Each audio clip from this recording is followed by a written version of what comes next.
men speaking in the city square, trying to tell somebody that he cares.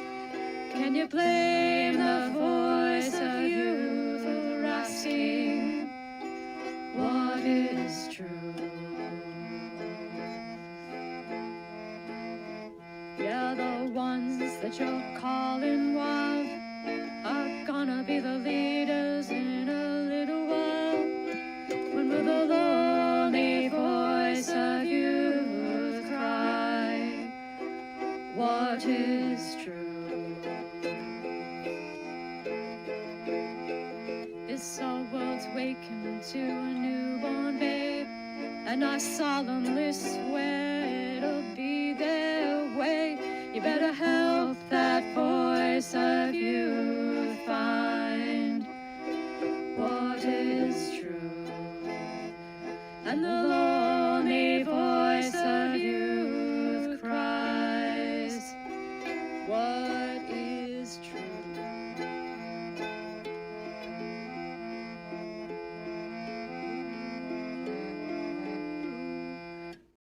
All right. Welcome, everybody. Oh, see, my camera's not adjusted right. There we go. That's much better. Maybe a little bit better. Oh, man. These things are so sensitive. There we go. That's where I wanted it. Excellent.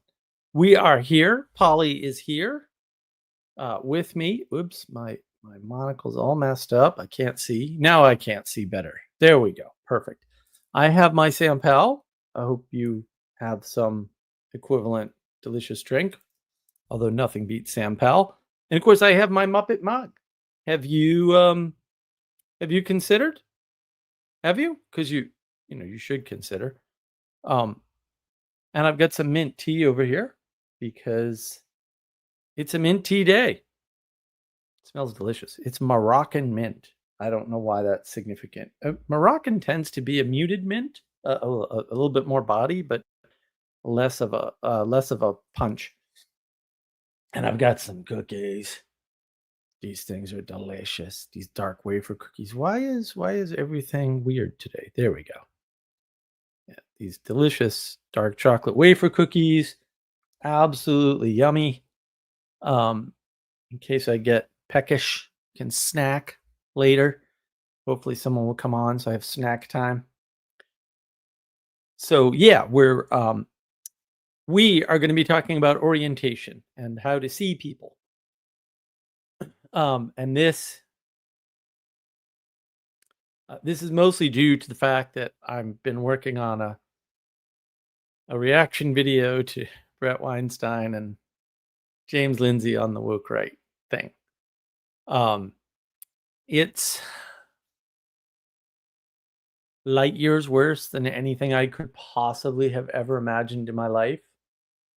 And like, not just the video itself, we'll say, because yes, but also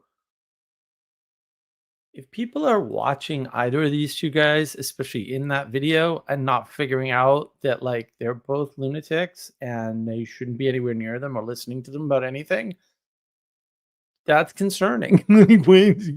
You're listening to these. Did you hear what they said? So yeah, we'll go over that. So that's sort of the flavor of the things I want to impart in this particular live stream, if I can. So let's start out with my favorite book here, right? Bed of Procrustes, Aphorisms from Nassim Taleb, and we'll just open up. This is apparently called the Scandal of Prediction. A prophet is not someone with special visions, just someone blind to most of what others see. Well, it's hard to get more appropriate than that. Why this works out this way, I don't know. I mean, it's a bit of a magic trick, right? Aphorisms are generally applicable, but sometimes they just hit. They just hit. And that was definitely one of those times. So yeah, let's get started. Anselman, not Polygon, but Polly here. I see what you did there. Mouth watering. Yeah, those crackers are quite good, actually. I have a number of versions of those little German wafery cookie things. And they are yummy delicious. So that's That's good in case I get peckish later and someone joins me. So, I mean, this particular video and the one, when I talked with Ignacio about the Peugeot for Vicky video, like these videos just highlight like why are you listening to these lunatics? These people are not okay, and they're telling you that clearly, but you're not hearing them. And you need to orient yourself in relation to them, because you need to orient in relation to the people around you. Like I mean, you're there with them. It's not an optional thing. It's just something that has to happen. And so you need tools to kind of figure out like where should I be in relation to James Lindsay and the fact that he's completely insane? Like, oh, that's a good question to ask, right? Or Brett Weinstein and the fact that he's completely insane in a completely different way. Like these people are telling you exactly how confused they are, and you're not seeing it. And it's rampant, especially on the internet, because there's just so many people, and you can listen to somebody, you can't listen to nobody. Where you're gonna get your news on Iran? You're not there, right? You're not in Ukraine. Do you even know anybody from Russia? I mean, I do, but do they know what they're talking? This you gotta listen to somebody. So what should your orientation be? Well, I made some notes here, which is good because I've had a miserable day. Look at what they do, right? And then infer what they value from that. And yeah, sure, this is related to Peterson's sort of one of his many wisdom mantras, if you will. You believe what you act out, right? And so, if they believe in conversation, they'll have conversations with people. If they don't have conversations with people, then that's not what they believe. It's that simple. And nobody likes to hear that. It's like, well, I can make it except. Yep, you can find exceptions for anything at any time. That's not hard. 3-year-olds do that all the time. I'm not impressed. Right. The question uh, is that what they're doing? Because then maybe they, believe in conversation, but that's not their highest thing. It's not really what the thing that they're after the most, right? It's not really what drives them. You can infer what drives them from what they're willing and not willing to do. Now, if I say, well, I'm not going to have a conversation with Sam Harris because it's a waste of time, and then I outline why. He's pig-headed. He's clearly delusional. He's immoral at best, right? He doesn't care who has dead babies in their basement. I'm not talking to a person like that. There's nothing I can bring to them in a conversation that will wake them up. Nothing. And maybe someone can, just not me. And I'm okay. Like, yeah, sure. Lots of people that's true for. It's nothing. I maybe other people could say something to them but not me. And I'm okay with that because I kind of know my limitations. So that's always good. And do they know their limitations? Right, because you can believe that you can fly, but if you jump off a building and you don't, well, that puts the end to that. Right. So you have to look at what people do and then infer what they believe, irrespective of, we'll say, the degree to which they want to believe it, which is a different problem. Again, if you want to believe you can fly and you try and it doesn't work, that's not what you believe because you can't act it out. And I mean, this is straying into pragmatism. Obviously, that's how I got there. Pragmatism. I don't know what anybody else ever did, but although pragmatism is the only answer, so there's that. Your beliefs are irrelevant to how much you can move the world. Right. What's relevant to how much you can move the world is how well your beliefs align with how much you can move the world. Right? Because you're limited by your skill, by your birth, by your ability, by your training, by your learning, by your formation. All of these things limit you, and in drastically different ways. And that's okay. But your beliefs have to line up within that.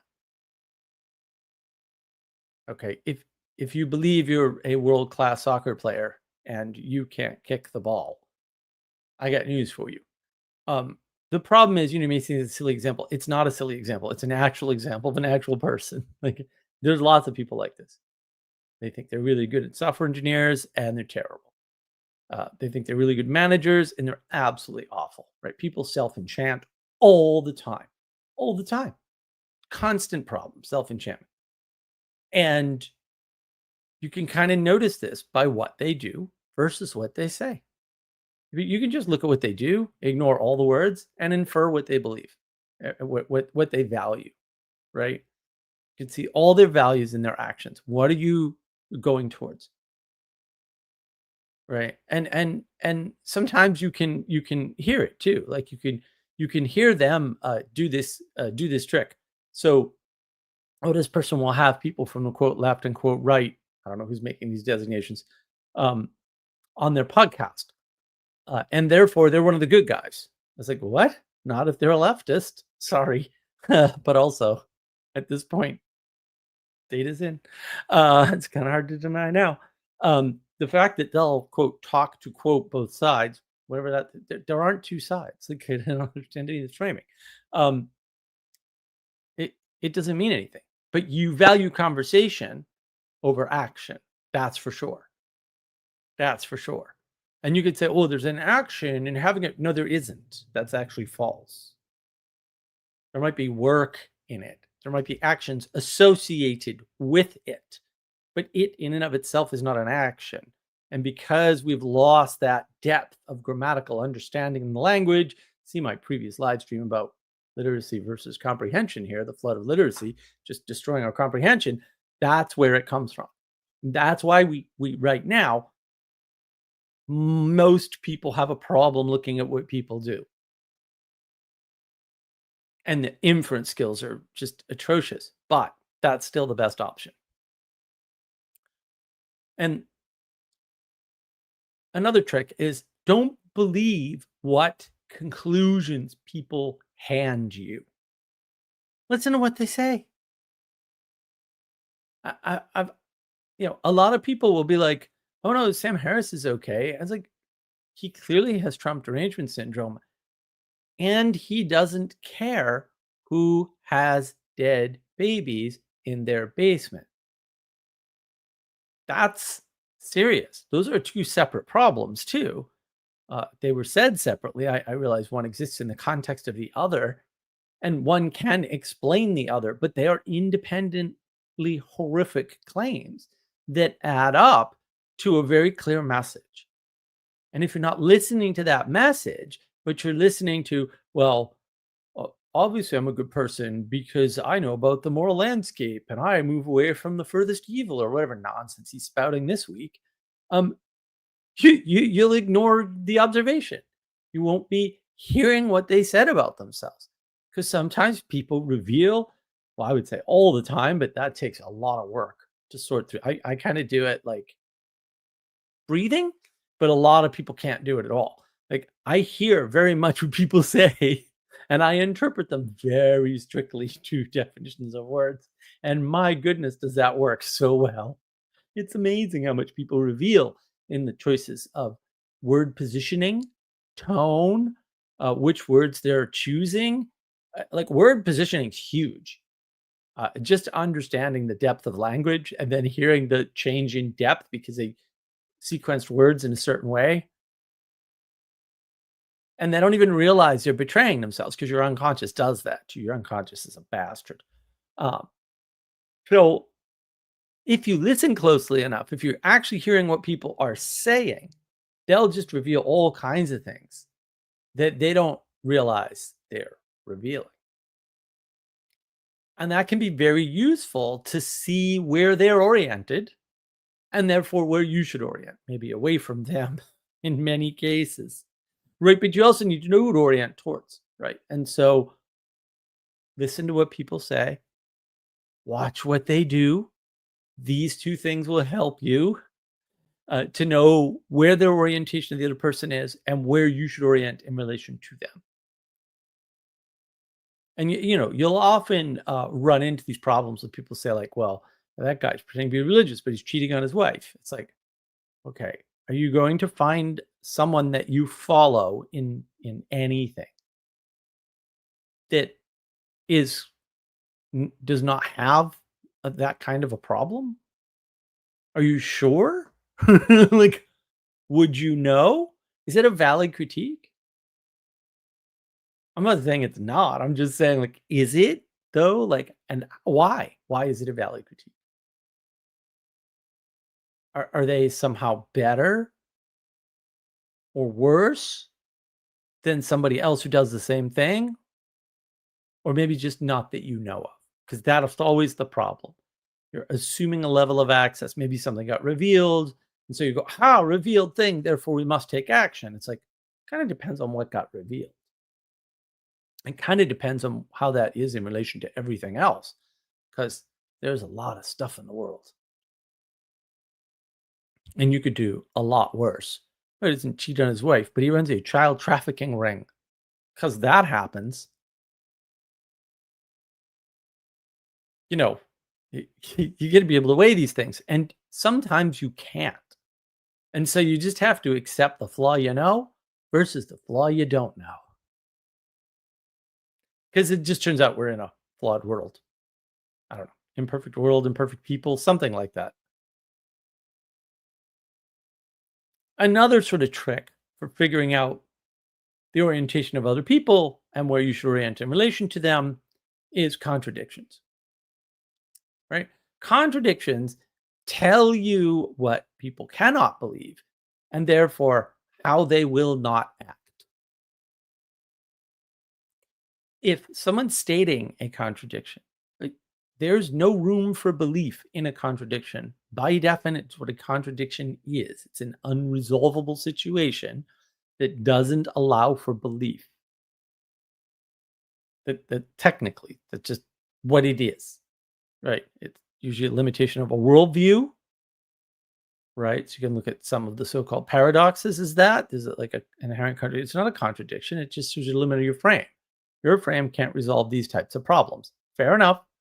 Get a better frame. That's all. And maybe you need to switch between frames because that's possible. And a lot of people will flat out contradict themselves if you listen closely enough. And then okay, well, you don't believe either of those two things. That's good to know. I wonder how you are operating in the world. Because there's one thing I know, you're not operating in a contradiction. So those two things are now off the table. And if their stated beliefs are justified by a contradiction, yeah, no. At least it's not that, right? If they use a lot of contradictions, well, maybe they're the problem because they're definitely the problem. So it's good to know.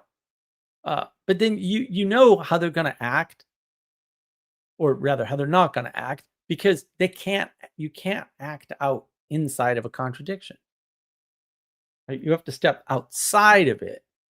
And so either they're sticking you with the contradiction and being above it, which is typical, especially of the academic class, we'll call them, or what they're doing is they're using this contradiction as a way to justify behavior that doesn't fit in the framework, whatever framework they've put forth. So a lot of people will say, well, Western virtues and values, but I'm above all that, so I can do horrible things.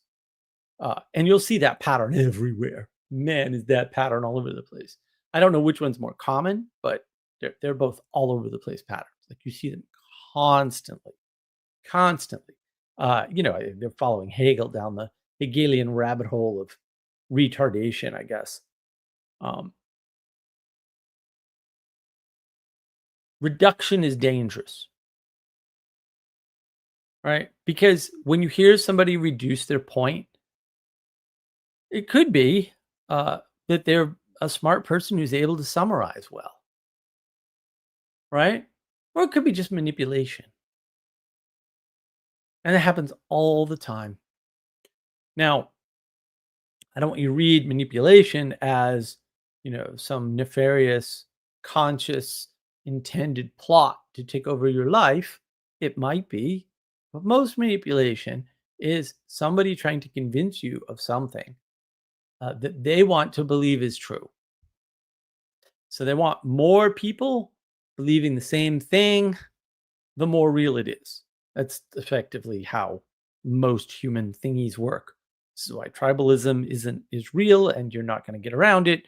Uh, this is why you run into problems with groups growing and then not being able to scale, right? Because everybody wants more realness. This is why more people want you online on their platform, right? It's not that they're, quote, trying to grow their platform and make more money. That is a side effect of growing your platform, though, in almost all cases. So that's good to know. It's a side effect.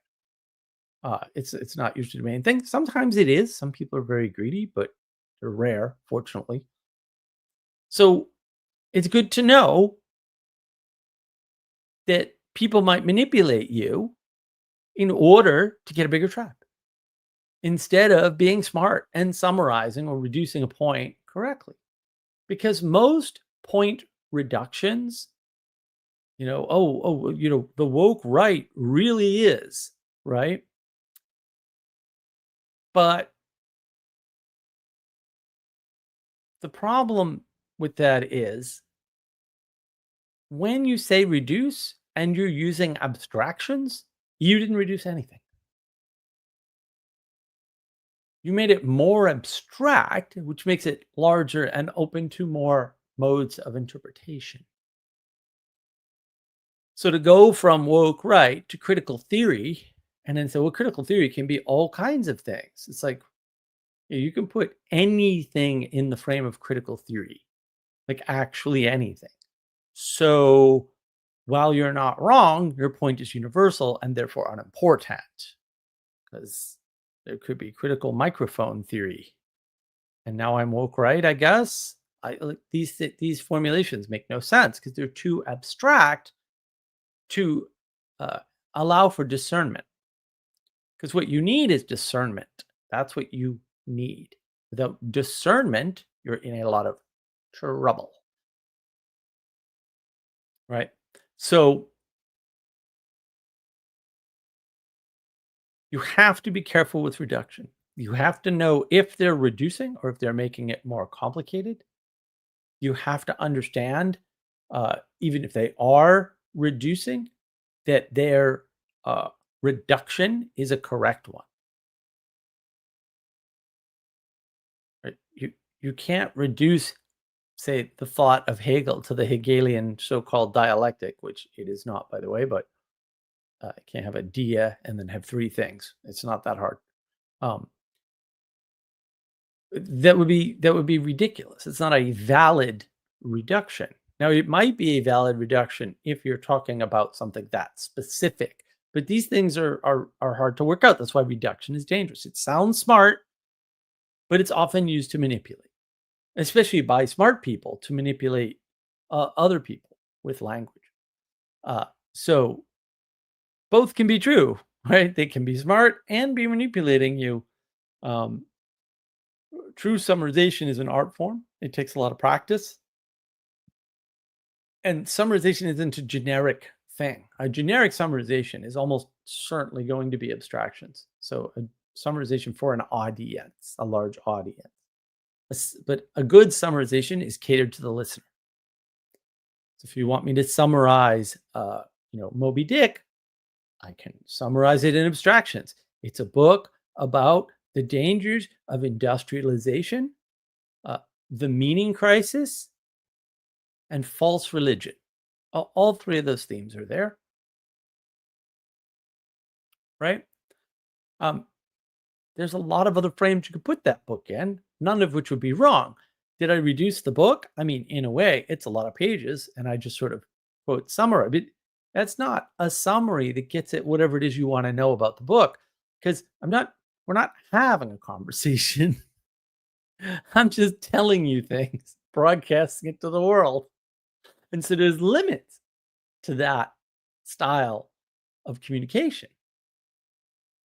And my reduction is dangerous, especially when you're doing it to a crowd. Now, some people for some things can do it rather well to a crowd. I would argue Jordan Peterson does reduction very well, although not consistently. Sometimes his reductions end up being, we'll say, unhelpful. They're too abstract, and so they're not manipulation, but they're just basically poof into nothingness. So reduction's dangerous. So just someone's doing a lot of reduction, maybe steer clear of that person.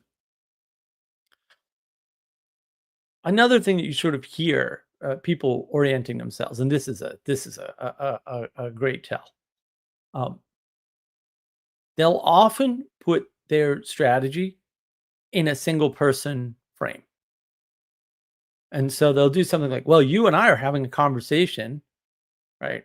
But they'll be talking about like war in the Middle East. I was like, well, those two things don't have the same scale, right?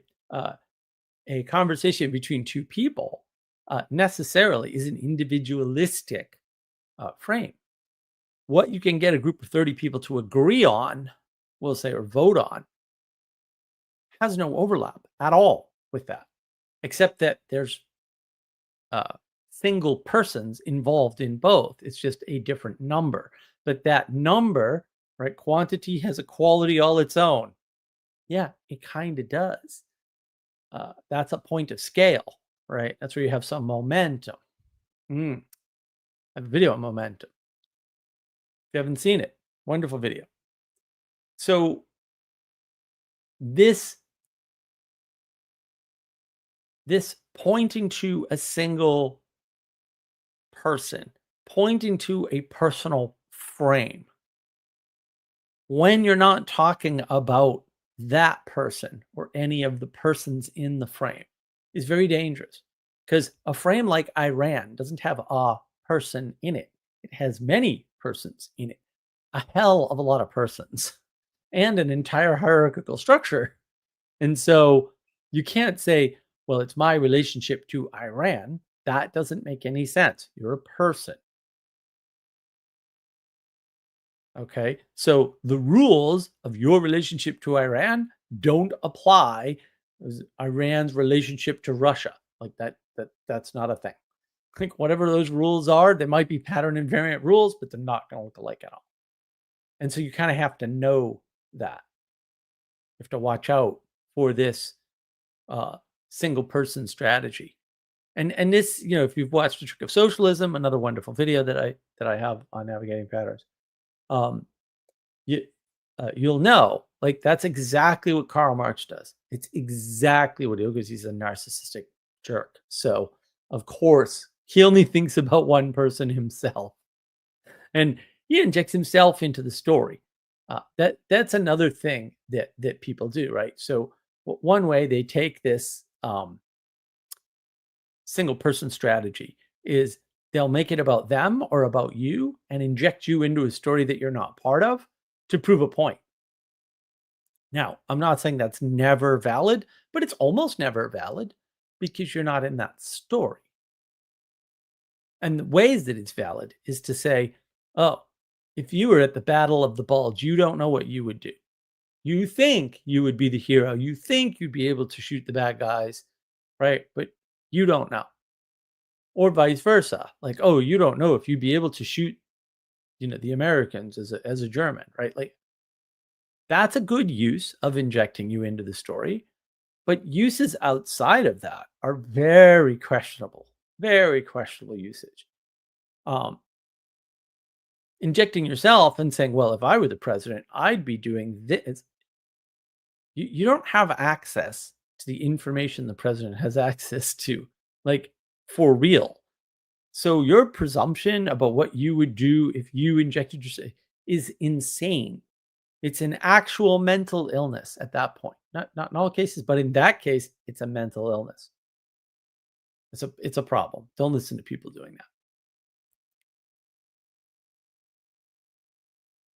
So another way to sort of discern other people's orientation, kind of figure out who to follow and how to orient yourself in relation to them, is starting points matter, right? Excuse me. And so this is a bit like where you're coming into the story makes a big difference in how that story is told. So if you don't start at the beginning of the event that you're talking about and you try to like work your way backwards, oh, this guy got shot and he happened to be black and everybody knows the cops are racist. It's like, whoa, time out. Like you can't start with a guy got shot. Like, what was happening? And they did this particularly egregiously with the Michael Brown case in the United States. They basically said, "Oh, this poor black kid got shot, and he wasn't doing anything wrong." And then you actually look at what happened, at the witness statements. He was walking down the middle of a road, which in the United States is illegal. So that is a crime because it is illegal. It's not that hard, right? And that is wrong and it is dangerous. And so for a cop to go past somebody walking down the middle of the road illegally and not at least say, hey, can you get off the road? It's a little dangerous, would be irresponsible of them. That changes the story completely. Just that one fact. Right. And then when you know, oh, he had just gotten back from committing a crime. So he's committing a crime after having already committed a different crime. Oh, and the cop didn't know that, but he was in commission of 2 crimes at that point. Oh, well, that changes the story significantly. So you have to start at the beginning. What's the event that precipitated everything? Oh, a robbery. Okay, so a robber stupidly breaks a law on his way out of the robbery, a scene of the robbery. Right. And then gets caught and then rushes the cop and tries to get his gun and gets shot in the process. Well, I ain't shedding any tears over that. Sorry. 0 tears. Not gonna happen. Not gonna happen. Like you definitely did something that had consequences and you got the consequences. And that's the correct way of life to happen.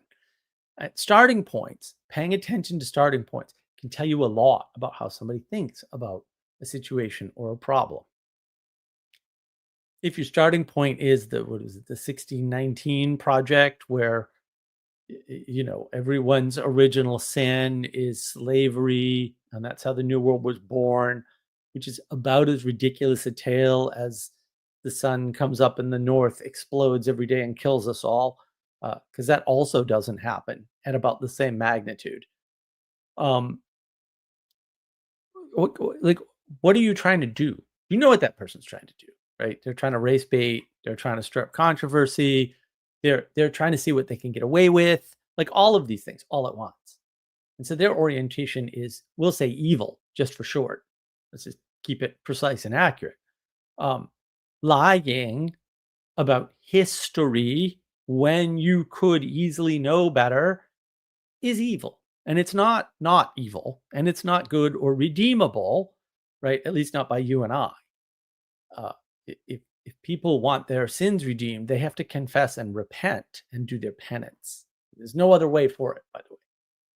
You're not doing it for them. I'm not doing it for them. They have to do that for themselves. Hard work is hard. So these starting points matter. Do you start to understand, we'll say, what everyone's calling modernity, or I might call the age of gnosis, by going into, the Enlightenment, and then casting that as like the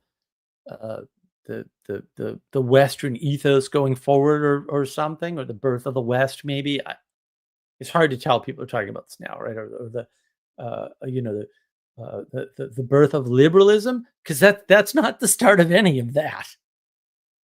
And the evidence is all around, right? Like, well, there was the Scottish Enlightenment, and the United States built a country off the Scottish Enlightenment thinkers. Well, that's kind of significant, huh? Well, and also a healthy dose of implementing some of the Dutch ideas that were actually decent that the Dutch never could get to work. Sort of sad in a way. Maybe they needed some Scottish Enlightenment. maybe, and some, ancient Greece and ancient Rome. So you would be missing everything if you thought that was the birth of liberalism. The birth of liberalism is the Reformation, like pretty specifically. So if you want to blame modernity or what, like, that's the Reformation. That's what you should be blaming. Sorry, it just is. Like it's clear as day now. It's clear as day. You're not going to find a frame that fits better. It's not going to happen. And we have to come to terms with, like, we have to integrate that fact at some point. And yeah, you could say the rebels saved the rebellion in essence, and turned it upside down and made it good in the form of the United States. So Scotsman to the rescue, I guess. So look for those starting points. It tells you what people are oriented towards. It tells you what they're after. It tells you what they're up to. And you combine that with figuring out, like, what they do, right? Not believing their conclusions, but listening carefully to what they actually say, right? Be careful if they're reducing things too much, right? And this single person stuff, like all of that with the starting points matter. This is all going to lead you to a path of knowing how to orient in relation to other people better. So a lot of people too have an inability to imagine an extreme position or to denigrate it without considering how rare it is or is not. So they'll say, oh, well, how many serial killers are there really? Or how many psychopaths are in a population? And it's like, well, if it's a 1-for-1 battle, that's fantastic. But the bottom line is it's far easier to destroy than to create or build or manifest or whatever you want to say there. It doesn't really matter, right? Construct. So it might be, 1 to 100. It might be 1 to 1,000. If it's 1 to 1,000, there wouldn't be very many psychopaths to bring down a culture, right?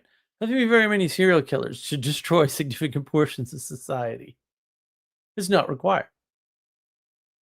Now you get Jack the Ripper. We're still talking about the guy. Can't even kill that many people. That's a lot of damage. That's a cultural damage so deep it continues.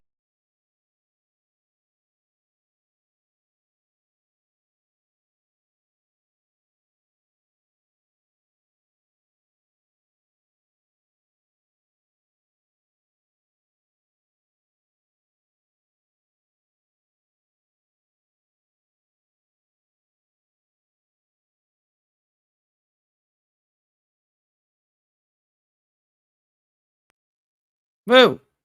Whoa. Sorry about that. I have no idea what happened. I was just putzing along and StreamYard quit on me. So, wow. Let's hope that doesn't happen again. Now I gotta remember where I was. Oh yeah, extreme position. So if somebody has an extreme position that, says, oh, there's so many psychopaths in the world, and the other person goes, yeah, but that's an extreme position, so what we're not going to deal with that. And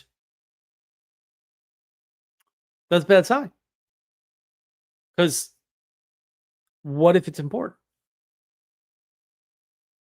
What if that number is bigger than the other person thinks, and they're just like, who cares? It's not enough people to worry about. What if it is enough people to worry about? That's a red flag.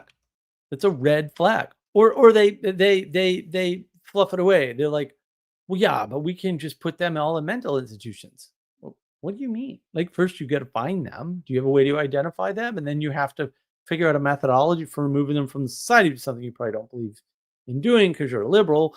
And like, what? So your system can't account for this, even though you claim that it kind of isn't a big deal because we can account for it. Your system can't account for it. That might be significant.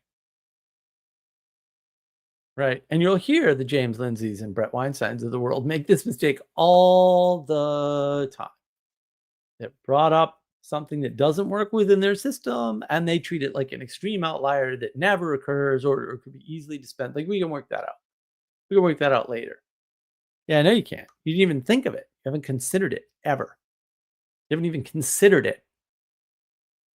And a lot of these things are interesting because I go with usually very common things that are widespread, and people are like, oh no, that's rare. And I'm like, yeah, well, you need to like look it up because it's not. You're stupid, which is far more likely. So a person's inability to imagine these positions, right, and not integrate those positions, or at least stop and think, that's a big red flag. That's a big, big red flag. They're not oriented in the right way. They're not oriented towards solving problems. They're not oriented towards making their ideas better. They're not oriented towards convincing you. Because they want to convince you, they'd take your critiques and integrate them. Well, we'll get that later. Another sort of common pattern for figuring out where people are oriented is the problem they're mentioning about the world or about them, or someone close to them. So see this famously with somebody like Kierkegaard. Okay, don't read any of his garbage because it's garbage. And I can tell you how I know it's garbage without reading any. So it's not that hard. Read his biography. Kierkegaard is the Luther of Lutheranism. Isn't that ironic? Do you think a guy who's the Luther of Lutheranism has anything intelligent to say? Because it's not possible that he does. Or at least to the extent that making up random statements will eventually, one or two of them will be good. But at the end of the day, he's trying to resolve an internal problem by pretending like it exists outside of himself. Nietzsche did a ton of this. Like, Nietzsche is like the poster child for this crappy behavior. And he says, aha, and therefore, right? So they just abstract everything out that they see as a problem that's plaguing them. Maybe maybe their daddy was mean to them. I don't know, because sometimes that's exactly what it is.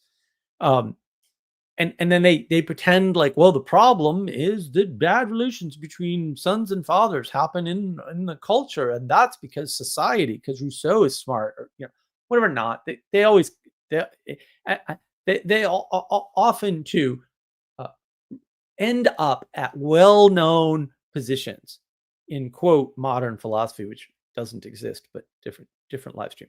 And like the Rousseauian position, if I were just in the perfect state of nature, then everything would be fine, and it's society that makes me bad, right? Like, okay. A lot of people end up in that without knowing it. Like, they have no realization whatsoever that in fact that's what happened. They have none no semblance of awareness of what's going on. They just sit there and they say, well, this is definitely a problem and we need to solve it, and that's just the way it works. And they don't see what they're doing. And this is why these so-called modern philosophies don't tend to integrate things like families and children and things like that. And that's the problem. Another way to deal with orientation, spot what people value, how they're oriented in the world, is criticisms. If someone criticizes a person and they don't dive into the criticism, maybe they just agree, oh, yeah. That's placation, right? They're placating you, right? You want to dive in. You want to get to the meat of the criticism. You want to know exactly what they're criticizing and how, to see if it's already addressed or if it's something new that you weren't aware of. How people handle critique and criticism is very important in determining your orientation in the world. And that should determine your orientation to them. It really should. it's a whopping difference. So a sort of common problem that people run into a lot with uh, criticism and critique is they'll get critiqued and they will immediately go on the defensive instead of diving in. Or they'll say, "Well, I agree, that's a problem, but." And the problem on the other side is a lot of people will bring you a criticism that's unaddressable. And so, "Oh, well, I understand your worldview, but the sun rises in the east, and your worldview doesn't account for that." And it's like, well, it's going to happen either way. And that's actually really common. A lot of people will use bad criticism. And that's why you want the person to dive in and not just agree, because you want them to expose the critique so that it's understandable. There's an old saying, and I've said it before, right? Don't go to your boss with a problem that you don't have a solution for. Otherwise, he should not take you seriously. That is correct. Right? Telling somebody they said something wrong and then not being able to repeat back to them what was wrong makes everything worse for everybody. Don't do that. Right? You can still critique them. You just can't be specific about it because you don't have the specifics. And it could be that you, critiquer, are wrong. You felt bad about what was said, but nothing was wrong with what was said. And actually, you're the idiot because that happens all the time. We think we can just critique whatever, whenever, whoever, right? Very postmodern. But actually, we suck at everything. And we suck at critique most of all. And sort of the last thing to look for in terms of orientation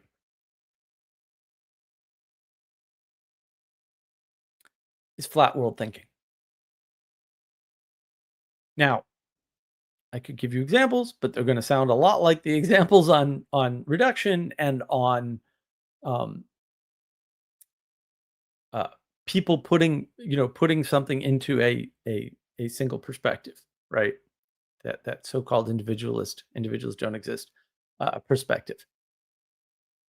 And that's the issue, is that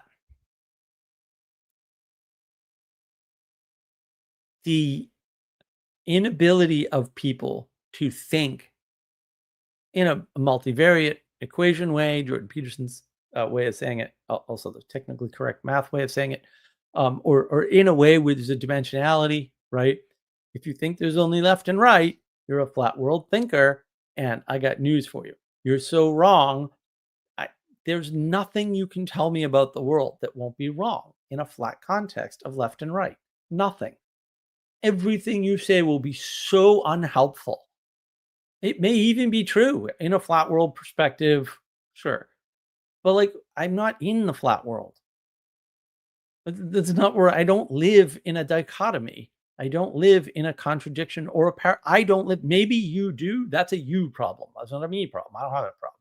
I have other problems, not that one. That's important to know. It's important to tell people too. Like, oh, I'm sorry to hear you're struggling with a binary frame. I'll pray for you. Like, what do you want me to do? I don't impose that on my worldview. That's not acceptable. And there's a lot of ways in which people are flat world thinkers. And I think, one way to see this again is back to these strategies about a single person. They will drag examples endlessly and forever down into the personal, right? Thinking, oh, this is good storytelling technique or whatever. It's also good manipulation technique, by the way, which is what's happening. So if you were Iran, like, I'm not a country. Like, what kind of lunacy is this? The perspective of a single person is so tiny compared to the perspective of all the persons in Iran. Like, this doesn't make any sense to talk like this at some level. I'm not saying absolutely never, but how about almost never and again. This is about figuring out where people are oriented. And the trick is, if you can't tell where they're oriented, do not orient in relation to them. Period. If you can tell, then you can cooperate with them. You can orient in relation to them. Now, that may be in direct opposition to them, but at least you're oriented. That's where Sam Harris is almost sort of correct for once about one thing ever, right? Yeah, if you know it's a bad thing, at least you know not to go there. You hear some lunatic on Joe Rogan, you can go, oh, I'm not following what he says, that's for sure. And it's not 100% correct, but it's mostly correct to just take all their ideas, mark them as bad, and avoid them all. Right? Because you can always override that list with somebody who you agree with mostly, who seems oriented towards the good, maybe going to make one or two mistakes because it turns out we're all imperfect, right? And then that thing's on their list, and you go, oh, well, maybe that's, maybe it's okay because this guy's got it. It's not that hard, right? And people will say, no, don't do that. Why? Because they won't give you the second example, but they'll give you the first one. So they'll say, a liberal like Brett Weinstein says stuff like this. He actually says stuff like this all the time. Oh, we can't throw that guy out. We can't not talk to that person because they might have a good idea. Okay, if they have 100 bad ideas and one good idea, guess what? Don't listen to them. Problem solved. Because the fact that someone has a good idea can be an accident. And your interpretation can also be incorrect. So you may think it's a good idea, and then it's not. So it's way too dangerous to go after the fringe, I once had one right idea out of 1,000 people for the sake of letting them be heard or whatever. That is a stupid concept. It's stupid because in a set of more than one, this is an easily resolved problem. It's an easily resolved problem when you have more than one person, right? And so they create problems again in that individualist frame, in that like single person frame, and then they solve them by saying liberalism, or you have to talk to everybody. We must have freedom. That's nonsense. We do not have freedom. Freedom is something you are granted. Freedom from what? To do what? Indeed. And it's a very significant factor. So you can just see these flat world thinkers and throw them out. Why are they always talking in dichotomies? Is that really a reduction to make this decision easy to understand? Why is it that they're always dragging themselves or the audience into the frame, into the story?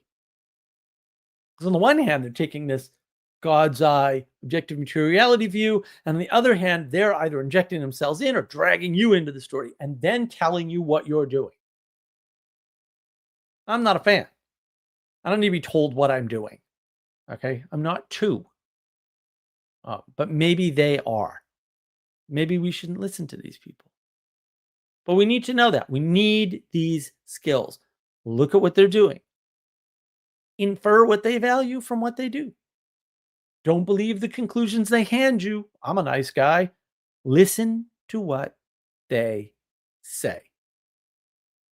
And this is clear to say because a lot of times people will say things like, well, normally I'm a nice guy, but my neighbor did blah, blah, blah, blah, blah. And I'd help him, but I'm a nice guy.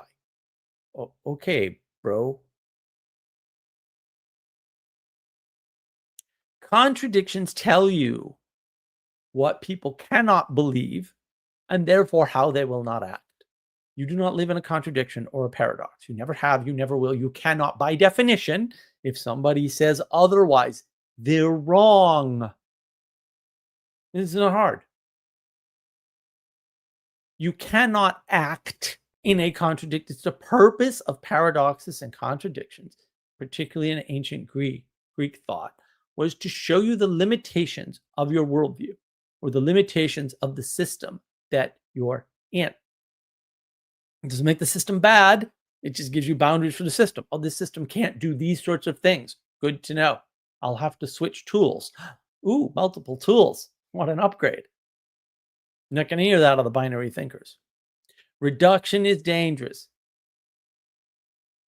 Points to binary thinking, right? Points to potential manipulation. But it might be the sign of somebody smart who's able to summarize really well. But summarization is audience dependent.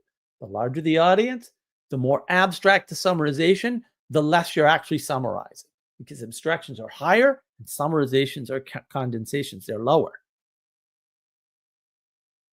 If I say all we need for more for world peace is more care and love, those are very abstract concepts.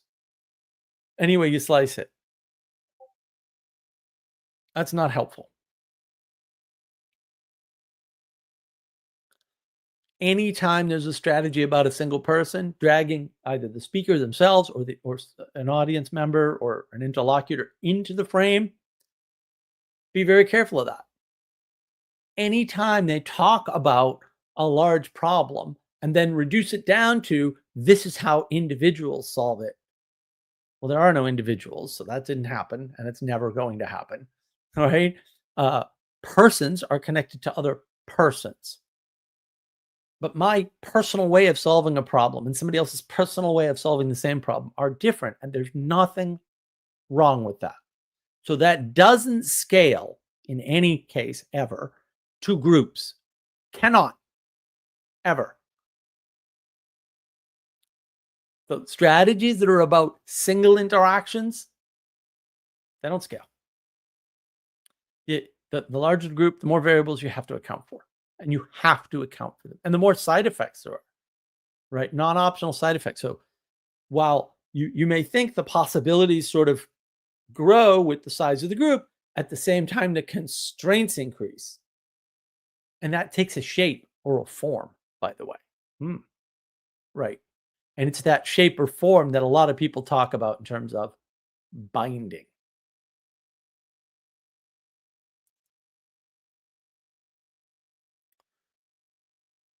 Starting points matter.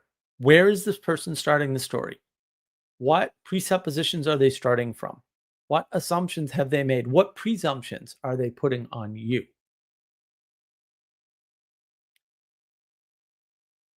Starting points matter.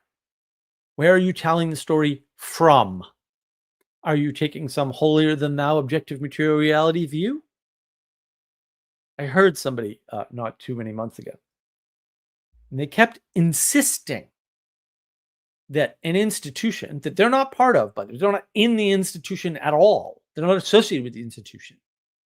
And they didn't claim to know anybody in the institution either, except the person they were talking about. And they said, well, the institution handled this incorrectly. How would you even know that? You can't know that. You can't. This is why, again, you have to listen to what people say, not believe their conclusions. His conclusion was the institution did the wrong thing. They should have handled this privately. That's what he said. They should have handled this privately.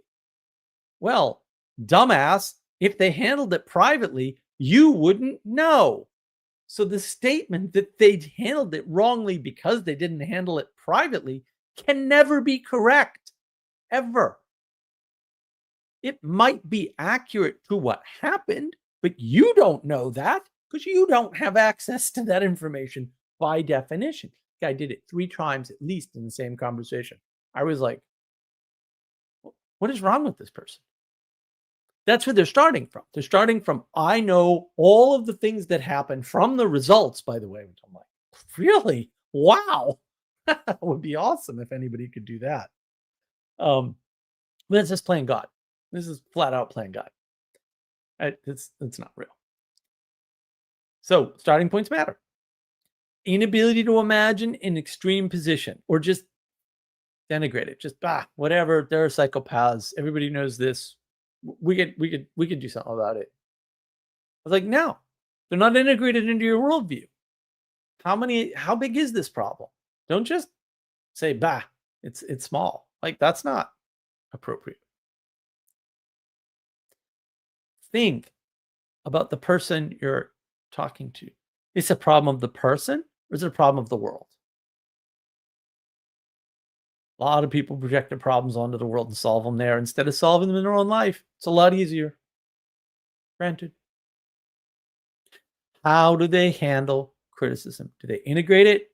Do they dive in? Or do they just agree to placate you and move on? Oh, yeah, absolutely. You're right. I definitely do that. And if you order now, you also get like, what are you doing?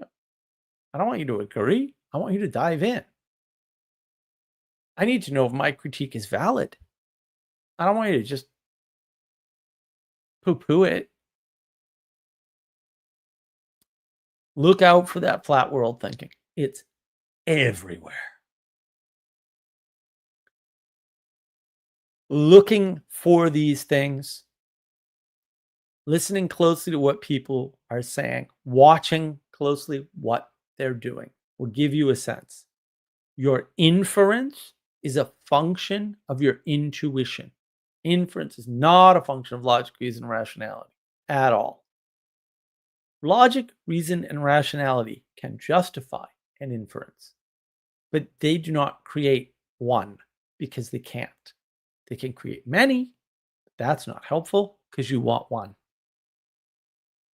Right? And you only get one inference, even in a locked formal system, if you have a frame that only allows for that with logic, reason, and rationality. Logic, reason, and rationality alone can justify anything and do justify everything. So, not great tools unless they're used carefully and correctly. And the flat world allows you to just use logic, reason, and rationality because logic, reason, and rationality always make a flat world. Unfortunately, they can make any number of flat worlds. That's why people are confused. That's why there's chaos everywhere. That's why. So look, those are my 10 points. You can go over them and over them and over them endlessly. But I'm going to go over the chat. Where was I? From whom all blessings flow. Hi, Mark. Did you get the memo about the apocalypse being upon us from yesterday? I assume that you are referring to the fireball. So, funny story. We had this big windstorm here in South Carolina, and I lost a part of my holly tree, which is rather unfortunate, beautiful tree. But it's only part of it. So it's kind of like best of both worlds. So the holly tree falls. It falls on the power line, snaps the power pole next to the house. Power never goes off. I never lose cable access.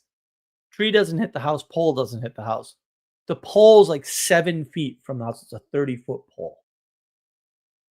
I have no explanation for this. Now, as the result of that, we went out for lunch. So we're going out to lunch. Normally, I would not leave my house ever. I would just stay here. I mean, I might go outside of the house, but like my property is 12 acres. I ain't got to go nowhere for nothing. So normally I wouldn't leave my house. So now I leave the house. So we're driving down the road and we just happen to be out and there's a fireball from the sky that flashes and vanishes. And I'm like, what the hell was that? I was like, wow.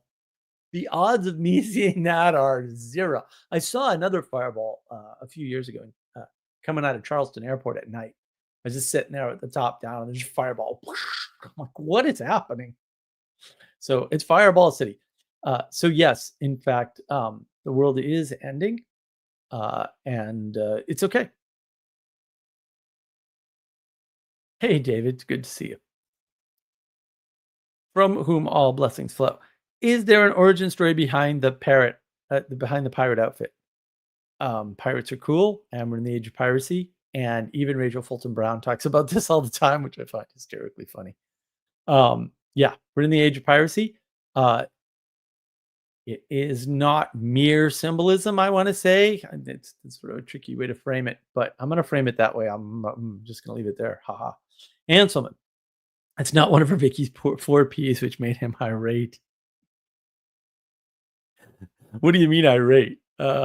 He's, yeah, Vicky's totally off the rails. It's sad. Yay for the Scots. Yeah, well, they had to do one right thing once someday. I'm lucky to mention the Joe. Yeah, that's when my stream went out mysteriously. Very strange. Does the Scottish play? Oh, you have to tell me about this. Of course you like Kierkegaard, because Kierkegaard's a nutbag, and you're a Scottish crazy person. Sorley Kirkyard. I've never heard of him. I've never heard of Scots equivalent Sorley Kirkyard. That's pretty funny, though. I like it. You just don't like Kierkegaard because he upholds the value of the individual. There is no such thing as an individual. That's how you know he's wrong. Among other things, like he's the Luther of Lutheranism. The guy's a rebel. Like, how much I told you I haven't read any of his stuff because it's nonsense. Descartes falls into, yes, Nathan. Noah rather. Descartes falls into that category too. Sally Joe. Reduction sauce on the stovetop, however, is delicious. Reductions can be used wisely. This is true. It's a skill. Sally lol, if you were hauling the tulip bulb market, would you have been stable? Well, yeah. This is where economics gets everything wrong. You've got me thinking of hollandaise sauce, Sally Joe. Nice. Anselman's thinking of hollandaise sauce. Must still be hungry. Need one of my chalky bissies. Yes, my chalky bissies are delicious. Chocolate biscuits are everyone when the cult takes over. We're not a cult. Anselman doesn't care. Okay, fair. If chocolate biscuits is what it takes to get you all in a cult, then we'll just buy more. Interlocutor. Yes. Sally Joe, noun. Interlocular, plural noun. Interlocutor is noun. Interlocutor is what? Why? Person who takes part in a dialogue or conversation. Actually, I don't think it's that limited. So I'm suspicious. That sounds like a very new dictionary definition. Anselman, Trixie is a feminine. I don't know what that means. Politicians and media try to manipulate us with insulting reductions, like the public are. Well, that's not true, Anselman. They have to. That is actually their function, is to give you a story that you're capable of understanding. Now, it's a large group, and so people's degree of understanding varies quite a bit. So, look, I had a boss. I'll just tell the story. I had a boss once, and he was one of the most joyful people I've ever met. I asked him once, like, why are you always like so happy? Like, what's going on? He says, no, I'm not happy. I'm joyful. And I'm like, oh, okay, fair. Well, this didn't look like happiness. So yeah, joy it is. He said, I wake up every morning joyful. And I'm like, how? Like, what are you? And he was basic and evangelical, effectively. And I was like, I forget which particular crazy denomination, but that's how he did it. I was like, oh, fair. Well, that's not for me, but like, good on you. He met this girl, and I believe they got married. And I think she was Armenian. I want to say she was Armenian, but maybe not. But she was one of these Middle Eastern. It's a tiny thing. I was just 5'1" or something. And she was going to college and working at the diner where her parents were, which is where we met her. And they were introducing her to the cost reduction at scale principle in our economics course. And so she actually is having this conversation with us one day while she's supposed to be working. Although I think we were the only customers there, so whatever. About why aren't cars free? Because, the more you make, the cheaper it gets. And we just could not explain to her why there was a baseline cost. Probably because they explained it poorly to her and she just can't do extrapolation. If you think you're smart, read Taleb and figure out a little bit more about the world. And then realize maybe you're smart and everyone else isn't, right? And then it's like, oh, wait a minute, that presents a problem. How do I communicate with the stupid people? Right, you give them a simple enough story.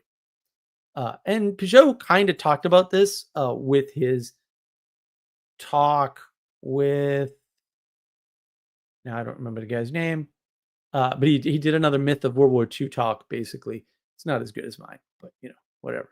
Maybe you'll watch mine and upgrade his. But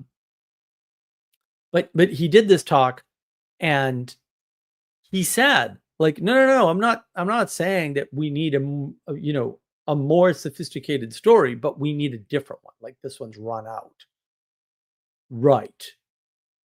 That's exactly the problem, is that the government has to tell you things that most people can absorb. Like, newspapers were written at a 4th grade reading level for a reason. And doing it any other way is not only unprofitable, but unhelpful, because your audience gets smaller and smaller and smaller the more sophisticated words you use. And that's the problem. And someone, hope the pear trees are okay. Oddly, the Bradford pear trees fine. I don't know why. But we did it. The wind was 70-mile-an-hour gusts. I mean, it was bad. It was really bad. Like, I saw it come in, and I was like, why are the tops of the trees across the pond like going nuts? And I was like, oh, you know what? We're sort of on the side of a fairly large hill. And so usually there's top level winds, and we're fine because we're below them all.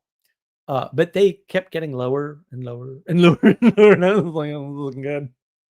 And then we had tree fall, and they fixed it this morning. So we were, and at no point did we lose power until this morning when they were fixing the pole. When I wanted to put the wire back up, they cut the power. Big surprise. So that whole, I mean, that disrupted everything. I'm way behind. I'm like 3 days behind because of this. So, but we had HVAC, which when it's 90+ degree, we had 200 degree days back to back, 100+ degree days. It's been brutal here, and it only gets down to 75 or something at night. So it's not like it's cooling off at night like it would, we'll say in New England. Sally Joe, don't worry. With AI, we can use logic, reason, rationality faster. Well, that's actually true, and it's a good use of it. Can anyone else see Mark's halo? Oh yeah, that's a side. Yeah. Well, you know what? All of this appeared after the move, because I went on this 3-week journey, right? I went to Sally's. We did a nice live stream from there on Dragons Unicorns. We're going to do a follow-up, by the way, at some point, maybe, hopefully. And since then, weird things have been happening, including setting up, like, my desk didn't move. I put everything back exactly where it was. And man, the weirdest things have been happening. I could not get the OBS to work.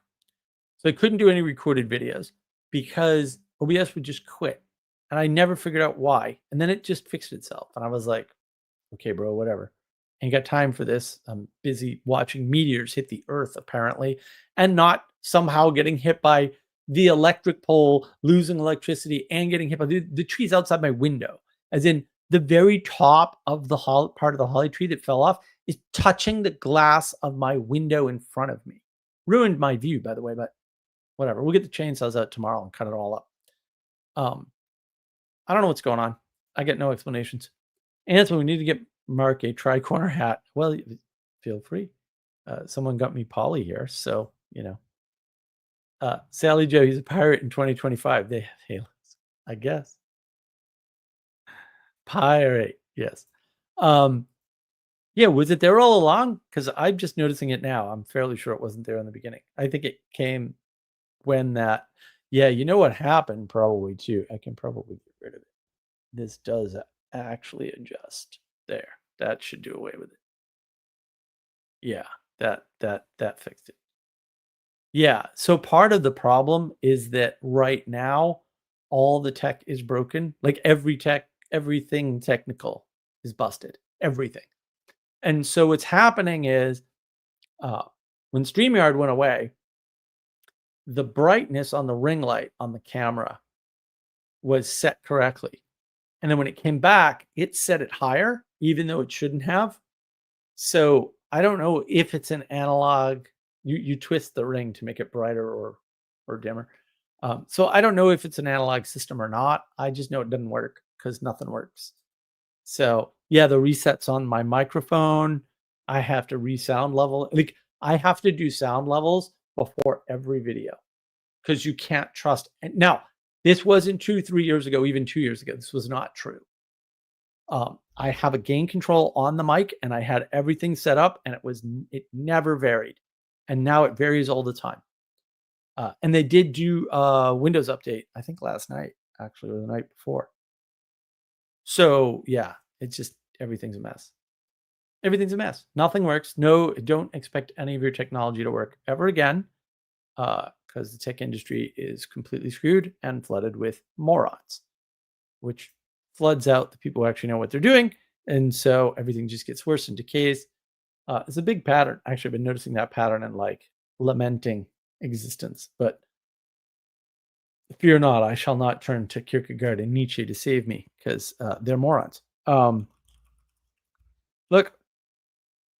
I'm going to post the link in case anybody wants to join in. And I'm going to have some tea because it's past tea time. It's still warm. It's nice warm peppermint tea, just the way I like it. I guess I will post it on Rumble as well. Rumble, for some reason, does not properly integrate with StreamYard the way everything else does. I don't know why, and it is a pain. They should fix that. But I'm glad I got Rumble working. It's a lot of extra work, but I think someday it'll pay off. Maybe I got to fix the whole Rumble thing. They used to have an auto feed, and it doesn't work. So we will have to go back and manually upload everything to Rumble, or make AI write us a script. Done, done, done. Yeah, the coding AIs, amazing. Claude Code, amazing. I just started experimenting with the Gemini one that just came out the other day from Google, and it's not ready. It's all right, but it's not ready. Claude Code on the command line, what a monster, man! That thing just leaped to the top of my list. Anyway, it's amazing. And the only reason why I have is because I have Claude. I've had Claude for like a year and a half now, and I just pay them their money, and it's great. And then they just were like, "Oh, we'll give you Claude Code for free with their new version." And their new versions, I tested when it came out, it was me, but this new version's amazing. So yeah, I'm doing all kinds of work with that. It's a lot of fun, and maybe I'll get the game done. I could do that this weekend. I could point it this weekend at the gaming code that we already wrote and make it work. And maybe we can get an online version of the game, which is less than ideal, but it's something. And also, I know I have to, we are in fact going to get this lovely book out via Shopify at some point. So it will be on the Mark of Wisdom store, and you'll be able to obtain your own lovely copy. I just have to work that out. We're in the middle of trying to fix the store. This is what I meant by delays. Like I couldn't do anything for a couple of days because of the crazy storm and the electric outage, and now I'm going to be tied up because tomorrow morning I got to get my tail out of bed early, because if you don't get out of bed, like normally down here in the summer, you just have to be in by 11 in the morning. Yeah, you're going to be in by like 9:30 because it's been getting to be 85 degrees by 9. And it just climbs. So it's just been nutty hot, unlike last year we had a mild summer. So yeah, I got to get my tail out of bed, and I got to grab at least one, possibly two chainsaws, and start cutting away, and then moving branches. I have no choice. So that's got to get done. So that's going to delay other things, obviously. And there's so much other work I have to do outside. I've got a tree that the beavers apparently cut down that's sitting in the pond, and I have to get that out. I think I have a way to do that. I already tied it off. So in theory, if I can find enough leverage with the rope, I can just pull it out. That I might be completely insane thinking that that's going to work. But we'll see. I also might float it first. There's ways you can put floaty things underneath these things and like inflate them with air, and that'll pull them out of the water a little bit, and then you can drag them out with the rope. But the rope's already secured because I already did that with the kayak. I almost used my other boat, but I decided against it because reasons. Also, I need to order a bunch of wood and get like a dock because I need a dock. The pond is big enough and the boats are fragile enough that if I had a dock, it would just make boating easier. And easier would be more better, technically. So, yeah, one of these days I'll buy some wood, build a floating dock. I got to build a platform for my water catchment system. There's a bunch of stuff I have to do outside. And I have been sick as a dog since we got back. So today was no exception. Today was a complete disaster of a day. Almost not. I actually woke up relatively early, but couldn't stay up. So went right back to sleep. Not good. I really got to get up like early. I got to be able to get up by 7.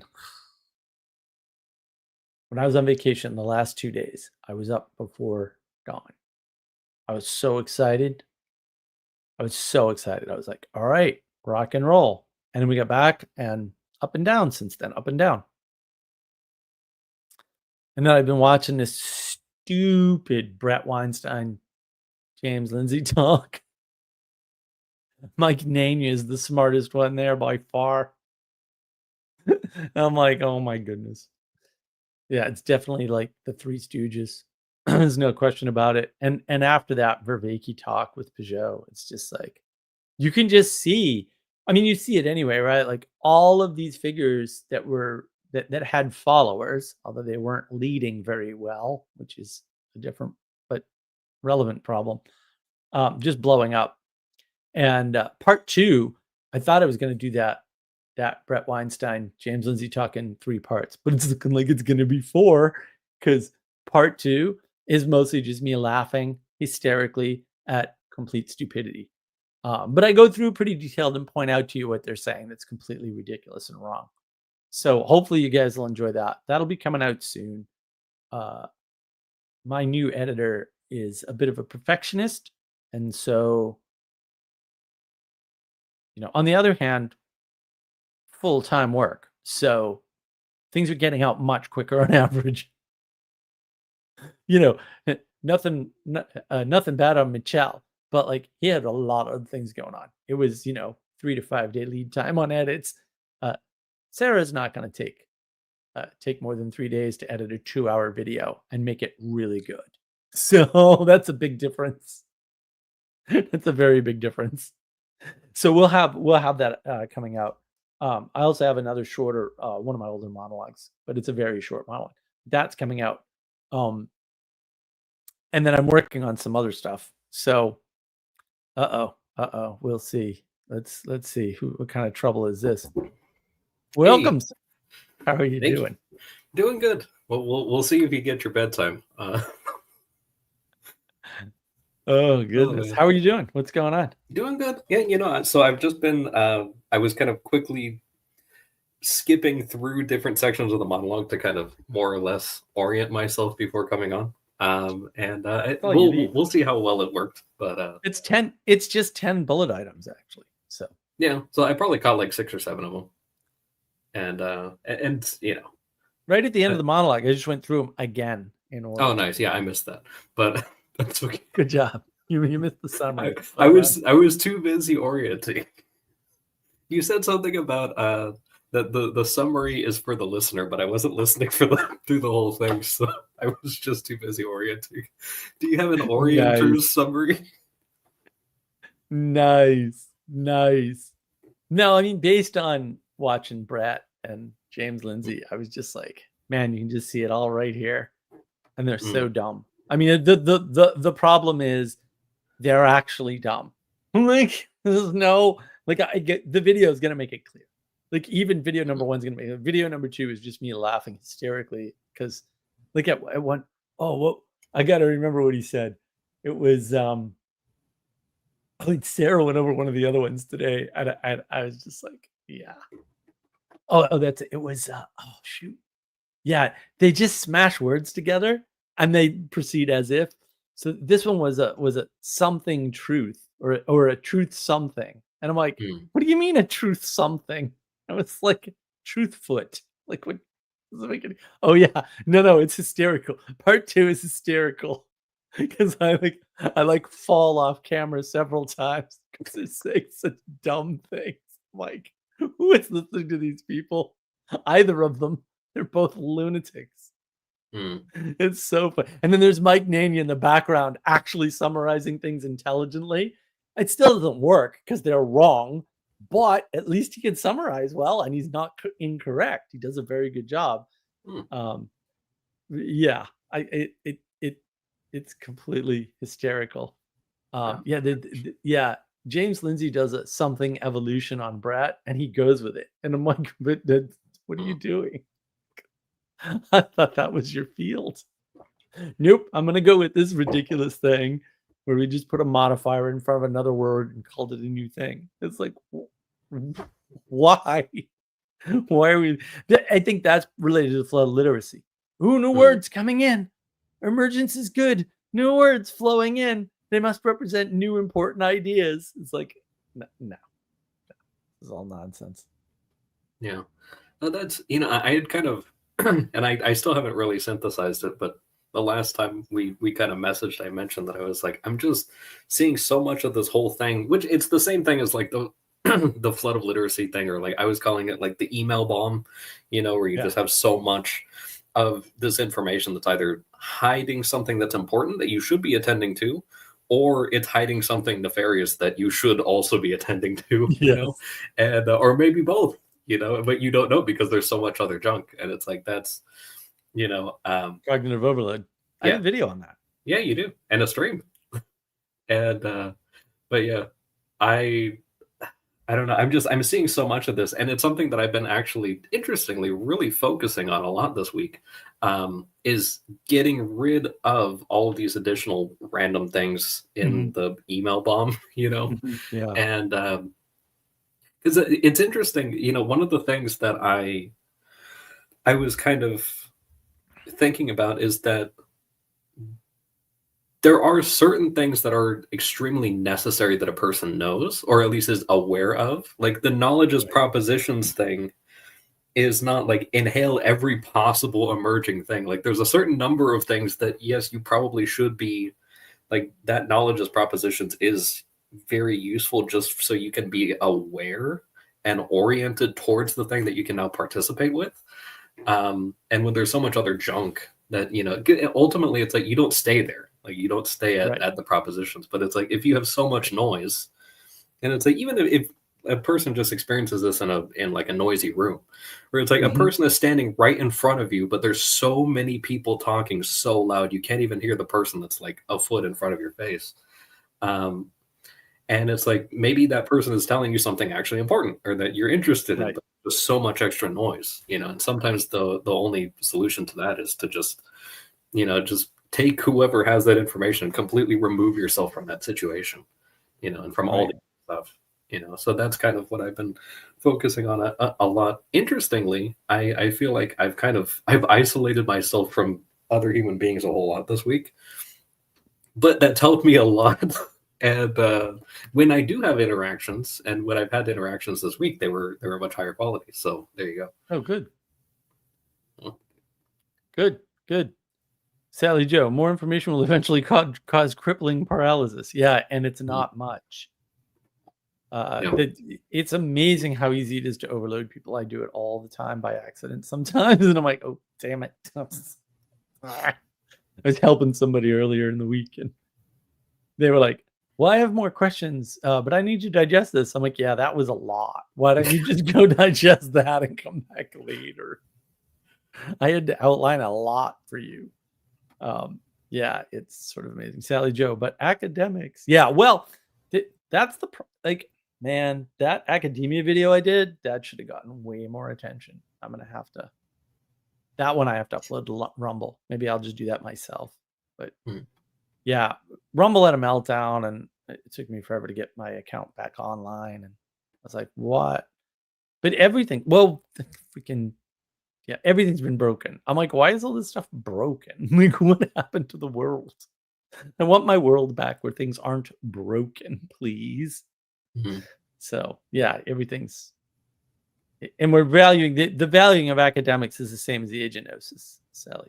That's it's propositions are the highest value. Academics are the keepers of the propositions. They're the librarians, right? They're the priests of the new age. And yeah, I heard somebody. Oh, I think it was Dr. Jim made that point with Sam Tiedemann. That was a difficult conversation. I know Dr. Jim to have met him in person. And it's like, oh, dude, you are so lost. This is such bad framing. You're never going to get anywhere. You're going to stay stuck for a very long time in that frame. But everyone's doing it. It's the reduction. Well, the West. And it's also like, why are you doing this? Like, are you going to save the West? Like, are you like the lone hero? And terrible. Yeah, that's one of those things, you know, and you mentioned this in one of the few places that I stopped, about how people are, you know, and I harp on this, I think a decent bit. I'll try not to too much here, but this thing of overvaluing just conversation over action. You know, Right. It's like it's good to converse, but also, you know, I mean, I've used the examples before. People who think that, you know, having work meetings is the same as working. And it's like, it's like, no, it's talking about the work that you have done and the work that you're about to do. And it's like, there's not actually, maybe you get tired while you're having the meeting, but you didn't actually work. And, Exactly. And the people that often that I've seen that are in the most meetings are having the least results. And that there have been lots of times where, like I was actually just reflecting on this because there's somebody that I would like to set up a little recap meeting, because we've been working on a lot of stuff and we haven't done a recap meeting in somewhere between 1.5 and 2 years. Oh my goodness. And so, which is maybe too far in the other direction, but we just haven't needed to, because usually a sentence here and there is enough. And like, we don't need to occupy all this extra time. And we've gotten a lot of stuff done. In fact, like the way that we handle our schedule is actually better than anybody else, as far as I can tell. And like, it's not a competition. It's just issues arise because of that, actually. And so I find that really interesting that we actually have the least verbal communication of anybody, and yet our accuracy is actually higher, because we're paying attention. Well, and because of framing. Like, this is what people don't realize. So like, you look at somebody, well, my buddy did this to me once. I was like, one of my Discord pals, he's no longer in Discord. He's off and married. He had to get divorced first, so bad news. But good news, he got remarried, lovely woman. I went to his wedding. He was out in Texas. He, you know, I was like, dude, you know, can you just watch over my shoulder? And it turned he was like, Mark, you're screwing this up, right? I mean, he did it way nicer than that, but he's like, no, you need to do this.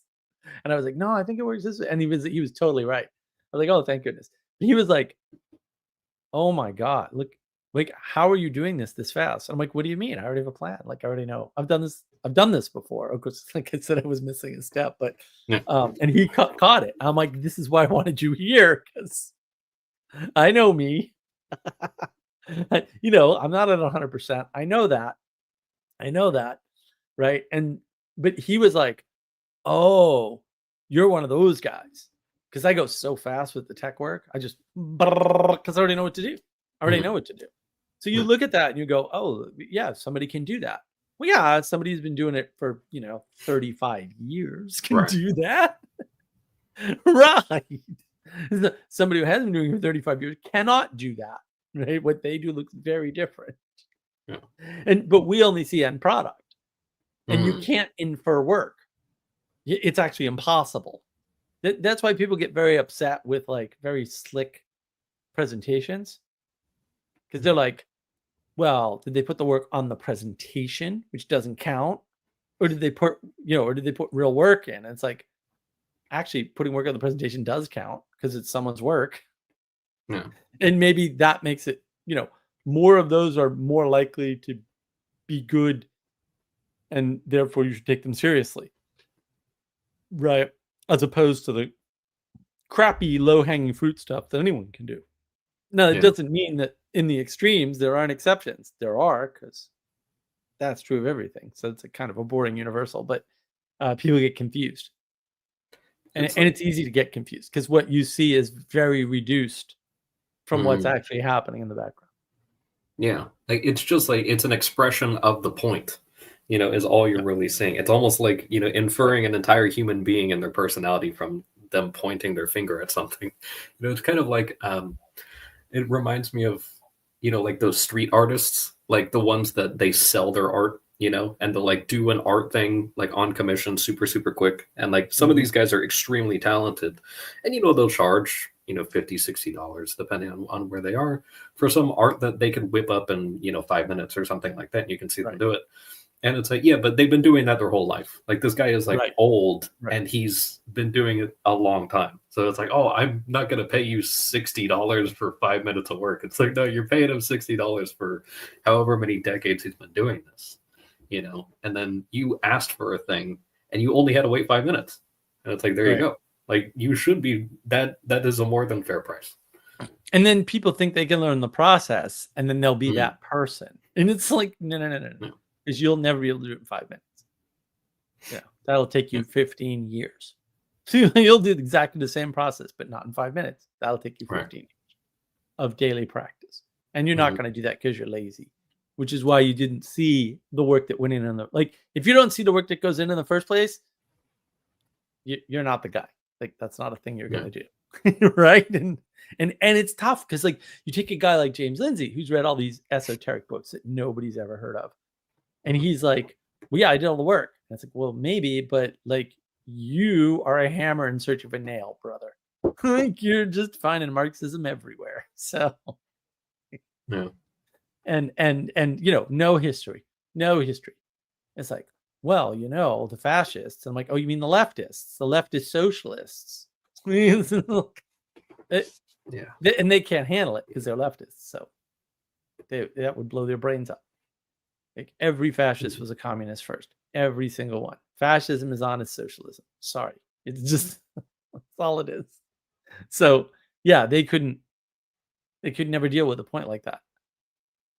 But they put in the work, right? Except appearances. Man, that conversation is sad. James Lindsay's just sitting back in his chair like a slob, and he's dressed kind of like a lazy fat person, and he's getting fat. And I'm like, well, I don't know, man. There's something to this signal thing. He's signaling to you that his best work is behind him, and his brain has too many fat cells in it and not enough thinking cells. That's the end of that. It's too bad. And that's the thing too. Like you mentioned, like the presentation of the person putting up the thing, but also it's that you have the entire presentation of the person who's showing up. Right. Like I had a one meeting that I was in a while back where, and it's like, understandably, there's certain things that happen where, you're later, you have all these other things going on, but sometimes you get certain people and it's like, okay, this clearly there's like an inefficiency problem going on here, and has been for a while. And then they show up to a meeting and they have, if it's a bunch of people from a department presenting a certain thing, there's that person has their name on a completely empty slide, and they were aware of that thing for a while. And it's completely empty. And then they get called on for updates and they're like, yeah, I have some, but I don't have anything to share, and it's just like, well, there you go. Like sometimes you're that overwhelmed and understandable, but when it's all the time, or if it is increasing and there's not any sort of effort being made or even asking for help, like that also kind of shows that this person is oriented downwards. Right. Right. And the contrast between the environment the person's in and how they present themselves is also super important in, we'll say, figuring out where they're oriented. And once you know where they're oriented, you know how to orient in relation to them. I know where Bruce is oriented, and so I know how to orient in relation to him. How you doing? Hey guys, how's it going?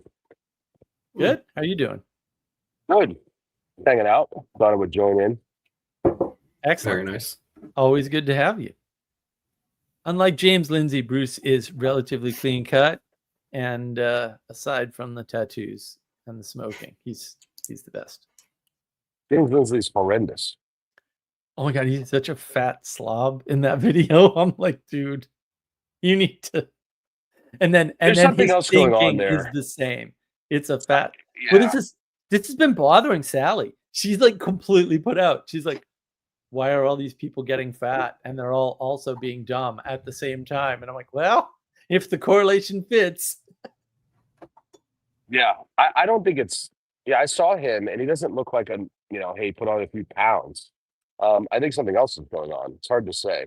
But Demon possession, man. That's what's going on there. Demon possession. Just listen to him and wait till the top. Wait till my breakdown comes out. Part 2's a hoot because like they're just saying such dumb things. I'm laughing most of the time. And then I Well, get you to would- point it out. yeah. I think when leftists like that have basically hit the wall, Yep. and they can't square the circle that they've put themselves in.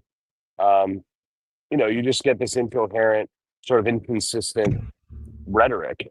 And they'll give them another couple of years, they'll be right back to where they were on the leftist liberal side of the aisle, as they always were. And they'll be right back where we were. And the thing that he fought for was a lie, as far as I can tell. Yeah, I mean, yeah. The big problem is all these people think they're coming up with new stuff. It's not new. They're defending their old or their perceived old leftist position or liberal position, which was wrong and leads to what we have. And they don't want to admit that. So they're trying to revivify it. They're trying to justify it. They want that to be the thing. Let me just read this. Sally Joe, Academic Reformation, brought to you by AI Luther. I think that's doable, Sally. We're working on it. Benjamin Franklin, who didn't say something completely insane, amazingly enough. I think James Lindsay said once he can't breathe through his nose because of some kind of disorder. Wow. Yeah, he needs to dress in something better than a shabby T-shirt and sit like his back is broken in order for me to take him seriously, especially when he's being stupid. Like he's being really stupid. He's actually a mouth breather. Yeah, he is. This is not to say anything about his merit or something. Well, it does though. He's disabled. It's not his fault. Yeah, everything is your Maybe fault. he is disabled. Physiognomy aside, the guy has horrible ideas. Right. Well, that's the problem. Oh, dude, I just slice and dice this whole convo. It's fantastic. I was gonna do another 2 hours today, but it was too hot here, so Well, everything got delayed because of the power outage problem. you're doing us a service. I'm a big fan of the No Agenda guys, and they used to say, "We watch this stuff so you don't have to." And Yeah. I just distribute that cognition to you, for the most part. And I think you call Baldwin strikes on that stuff. So I'll take your opinion on it. Well, this is good. This is another one where I go through the whole video and I'm just stopping it at every point. It's just it. So the first one I think I got 28 minutes in, and this one I did not. I got like 20 minutes in because it was so bad. And like there's a couple sections where like Brett Weinstein says like, I stopped it. I made a commentary. He says 2 words. I have to stop it again and just say, listen, guys, here's what he did this time in 2 words. Right? Yeah, it's pretty bad. It's going to be. What was the topic? So it's so funny, right? So it's the retarded leading the stupid. So Brett Weinstein convinces James Lindsay to do a Dark Horse podcast and then says, no, this is an intervention. I don't understand woke right. I think you're wrong about that. I want you to explain it to me. And here's Mike Nania to help us. And Mike so far has had the best takes. I mean, it's still wrong because they're all leftists and is wrong about everything. But like, he's had the best summaries. Like, he's spot on. The other two, there's no hope for either of them. There's actually no hope for either of them. They are doomed. Absolutely doomed. I'm not familiar with Mike, so I can't say anything about him.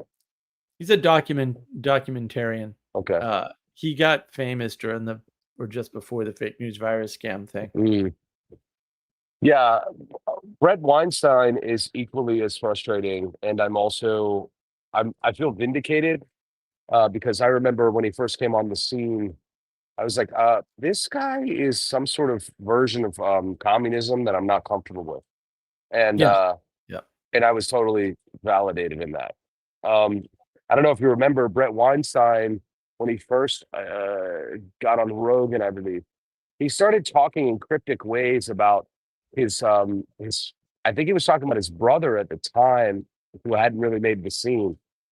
They were talking about their new way to monetize the world and their new economic frame. And Oh and I was no. like, what? So I was like, okay. And then it put two and two together because I was in Washington at the time, and I was like, oh, he's an evergreen guy. Oh, okay. Well, that place is a nightmare. And I remember showing up in Washington many years before that, almost a decade, and people telling me about this unschool, like the school without grades. And I was like, what? This just sounds like a commune or something. What is this? And well, it ate itself. And so there you go. Yeah. Yeah. Yeah. So That's not what surprised. happens with with no boundaries. Sally Joe must blame the people who haven't shunned him into adult decorum. Right. Right. I mean, you got to do that to people sometimes, you got to call them out. Game B dynamics. You know what? There was a wonderful breakdown video that Manuel and I did like 3.5 years ago on one of these Game B things. And it's probably the most work I've ever put into any video in my life. It's amazing. Like, yeah, it's quite a good video. Barf. I still don't Sally even Joe know what barf. Game B is. It was Evergreen, worked out real well. Yeah, Evergreen worked out real well. Well, Game B is this. It's this stupid false dichotomy. Jordan Hall was in on it early on, but where they basically they say we're playing Game A, and what we need to do is play Game B. And the video that came out was an 8-bit story version of Game B. And Manuel and I just rip it apart 6 ways to Sunday symbolically. And like we had like several pages of notes and we went through them in great detail. And we went through the whole video. And Sally Joe came up with, oh, it's 8-bit Hitler. And that's effectively what it was. 8-bitler. Nice. That's hilarious. Yeah, that's a good video to watch. Like if you want to see a breakdown, that was the first breakdown video I did, and I did it with Manuel. And if you haven't seen that one, it's a really good breakdown video. Yeah. I kind of right. I kind of am a bit of a Luddite in some sense. When people start coming up with sort of novel terms like that, I tend to just sort of say, all right, I'm not interested. You know what I mean? Right. Where it's this sort of sensational idea of like reframing something without saying anything at all. And they put a title on it. They smash words together now. Oh, yeah, there you go. Yeah, they just smash two words together and call it a new concept, and it's usually not a new concept, and it's usually wrong. So, like, oh, okay.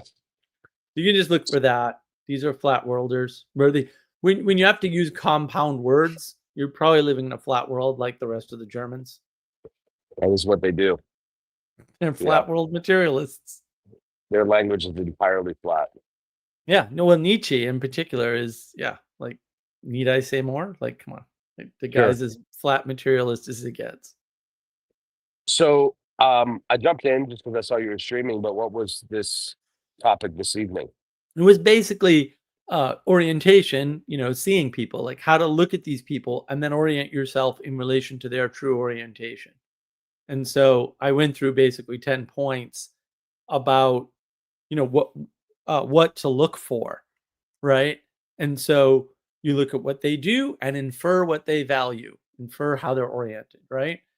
You do not believe the conclusions that people tell you or hand you, right? You listen to what they say, right? Because those two things are rarely the same. Contradictions tell you what people cannot believe and therefore how they will not act, right? They're not gonna, they may say we live in a contradiction, blah, blah, and therefore, right? Yeah, you're not gonna act that way because you don't live in a contradiction, and you can't act contradictory. That's not a thing. Sure. Reduction is dangerous, right? It might be a sign of somebody smart and able to summarize, or it might just be manipulation, right? In James Lindsay's case, there's such a clear, man, I give this clear, like couldn't be more clear example in that video. It's awesome. Strategies that they mention that are like about a single person, they don't scale. And so they'll say something like, well, imagine if you were Iran. And it's like, yeah, but it doesn't make any sense.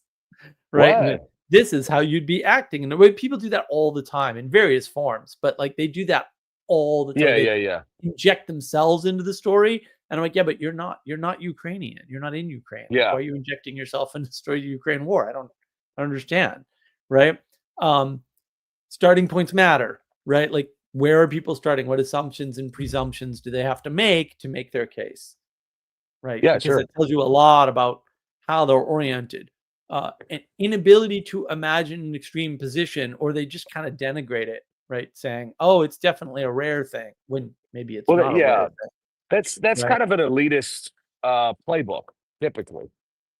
Well, these are You'll see that all all, the yeah, time. these are all leftist things. Yeah, well, they tend to be elitist, and not in a good way. I mean, in a, in Yeah, a pejorative no, way. they Yeah. are definitely the bad guys. They are Yeah. they are the evil they pretend to hate in all cases. Problem of the world or problem of the person. So a lot of people have a problem like with their daddy, and they go, well, the real problem with society is it didn't pass on to the generations. And it's like, well, no, you're a lunatic. Fix your personal problem instead of trying to fix it in the culture so that you don't have to do any work. Because it's usually how that ends. The other one is criticism. Do they dive in, or do they just agree? They say, oh, yeah, no, you're absolutely right. We need to watch out for that. Okay, you're not taking that seriously. You're just shutting me up. Right, let's dive into the actual criticism, find out if it's valid, because maybe I criticize you and I'm wrong. Right. Sure. If they don't do that, that tells you where they're oriented right away. They just want agreement. They want a bigger tribe. They're not interested in getting better. They're not interested in making you better. So you should, at least where they're oriented. And then the last one is the flat world thinking, which, many of the previous 9 are examples of that, we'll say.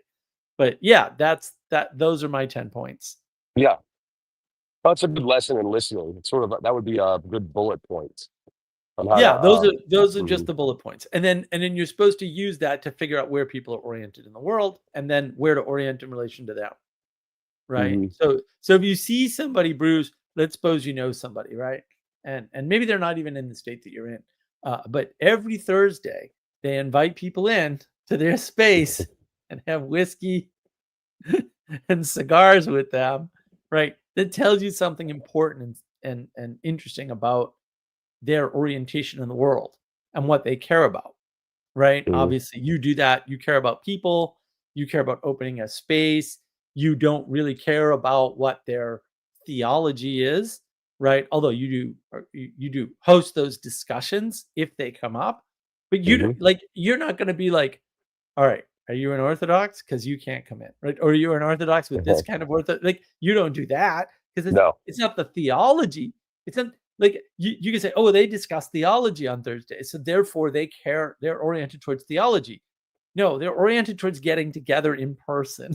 The theology is secondary, and that's a way of understanding, we'll say, the orientation of Bruce Wilkie. Yeah. Yeah. Oh, it's an interesting way to see it. I would say my theology informs those actions, but yes, that's not the goal of that scenario. Or Right. Mhm. The theology drives you, but Right. you're not oriented towards. You're oriented by the theology. Yeah, correct. Yeah. Towards the communion. Yep. Yeah. Yeah. Absolutely. Whereas I've met people that have had problems with what I do, which I find fascinating. And I don't mean for, like, let's say, the smoking aspect, although there are people like that, but more like, I can't believe you host this space for people to come with their bad ideas, Right. and infect people, or I can't Yep. believe you are so ecumenical, or whatever that means, right?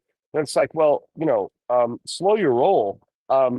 Everyone hosts a space all the time when they, well, I would say most people host some space and engage in spaces all over their lives. Yep. So and so there's like this sense in which I would argue it would be a much better space for people to come to my event than, say, almost anything else that they do with regard to interaction in the public, because Right.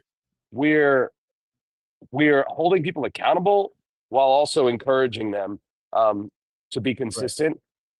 and lead, or be a good follower, leading by following. And so that whole idea of uh like not like reframing my orientation to fit some sort of fundamentalist position, I think is madness, and That's bad. agenosis. That's agenosis. Right? Sure. Propositions is the highest value, and you're just allowing people to bring whatever propositions they want into your space. And Protestants in particular believe in word infection.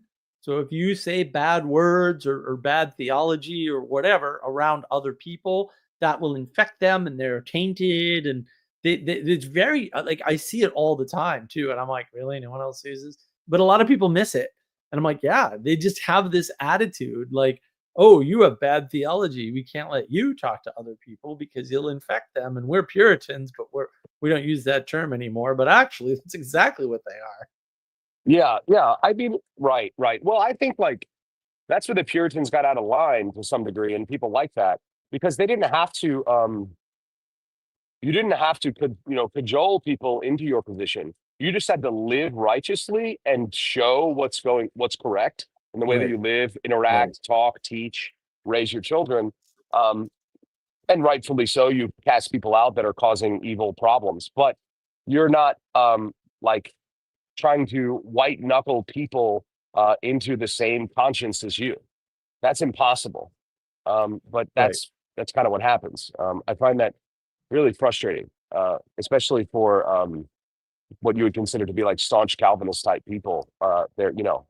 Where is your trust? Yeah, but those everybody's drifted so far from Calvin and Luther. It's like, for sure. You guys think you're following something and you're so far away from it, you don't even know what it is anymore.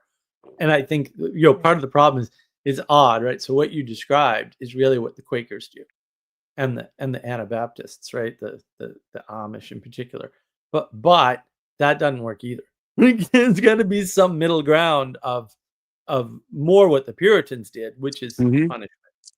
There has to be, if you're going to stay near us, you still have to follow the rules. And yeah, we're not going to be and it's always the battle, especially with government, is in drawing that line. Like, where is that line? Yep. Yeah, you'll have to have that line. There is a line somewhere. It's impossible, right? The question is, which hill do you die on? For what reason? Yep. Yeah, and I don't die on that hill. But I'm also not naive, right? So there's all sorts of. I mean, to be fair, like the United States has probably one of the better frameworks for that, albeit applied poorly in recent decades. But that's the frame, I think, of a pretty good one. That's why the Constitution has lasted so long, for that purpose. So to me, it makes a lot of sense. Yeah, to go that direction. So yeah, that's interesting. I am sad that James Lindsay is doubling down on all of this, which is a shame. But also, I don't know what else to expect, really. Yeah, it's sad to watch in a way. It's just that, like, he's come up with this thing and he's got this framework and he sees this path. They talk about this like, oh, I see mathematical patterns, and he's so enamored with it that he can't get himself out of it because everything can be fit into that framework. And it's like, yeah, but like 3-year-olds do this every day, bro. Like, you need a better, this is good sort of a formula here, because yours is terrible. Yeah. And it's fair to say, I haven't gotten to this part, but I've had it told by a reliable person to me that they get into the accusation of, oh, you're just being the thing that you accuse everybody else of, right? And I'm like, well, yeah, he's a Marxist because he accuses everybody of being a Marxist, and so he's stuck in that frame. And I mean, the whole conversation, what am I, 50 minutes in, or 48 minutes in, or 48 or 50 minutes in, the whole conversation so far has been nothing but false dichotomies. Nothing but. Like, they haven't mentioned 3 things in the same round once. I'm like, what? Why are people fooled by these? If all you can think of is 2 things at once, you're not smart and you're not going to be ever. And that's okay. We can train you to do something useful, but this thing that you're doing, you're not good at it. That's all. You're not good at it. Well, that's this. They've been lied to that their expertise in some area somehow makes them, expert everywhere. Yeah, I think it's a little bit easier to think of these things in terms of non-optionality and vacuums. So we lost the fourth estate. Something's got to fill that vacuum. We lost the academic institutions. We lost the idea of an institutional authority, and now there's a vacuum, and someone or something has to fill those vacuums. And then it's like, oh, so these poor people who believe that they're capable because they were once part of, say, academia or some institution are now trying to take over for that. And you kind of see that with Elon Musk and the Mars thing. He's like, well, government's completely failed, so what we need to do is get to Mars and restart.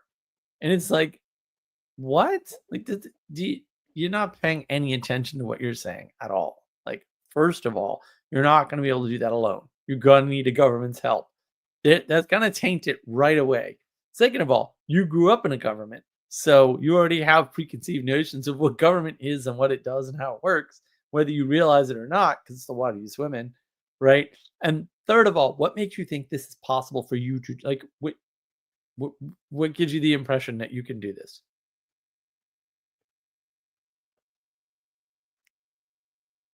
Well, I mean, this is, like I said, they've been lied to. I mean, Right. that's the impression.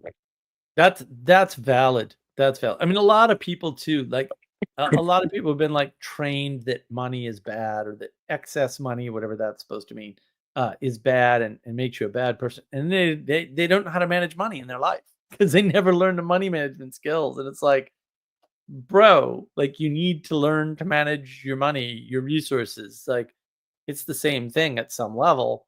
Money is representative of resources. And if you don't know how to manage that, there's going to be problems. Like, Well, it's just going to destroy the world.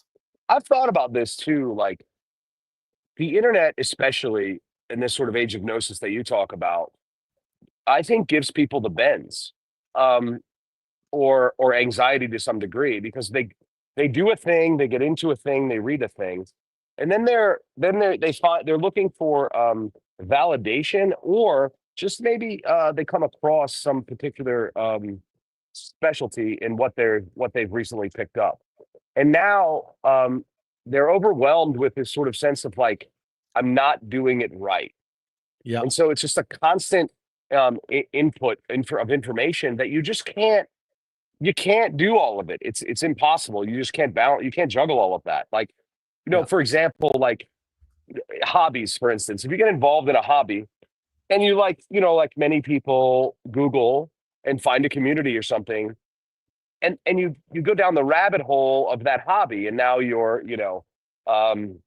I don't know, you're bottle feeding a bird because you're into ornithology. You know what I mean?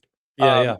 But then you're also into coffee, or you're also into sports, and at some level you have to say, I can't manage all of these, Right. all this depth in these places. And it's okay to be like kind of a Renaissance man, which I would consider myself one, and have sort of a cursory understanding of many things and not have to dive into everything. But I think, managing your money, managing your intellectual pursuits, and this sort of purity spiral that people get stuck in, I think leads them to anxiety, and also a feeling of like they have to perform, and they can't. So that's the video game reality where, John Vervaeke talks about the propositional tyranny, right? We sort of figured out now that's really the age of gnosis, but along with that is a procedural tyranny, where if you follow this, you'll get that.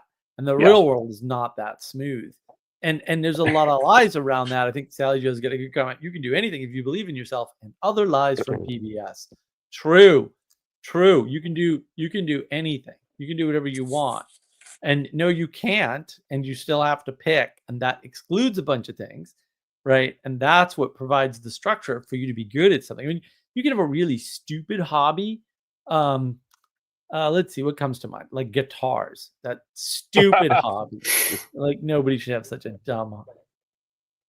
Castle Bruce has like 92,000 guitars. Yeah, I thought that might be why you said that. Yeah.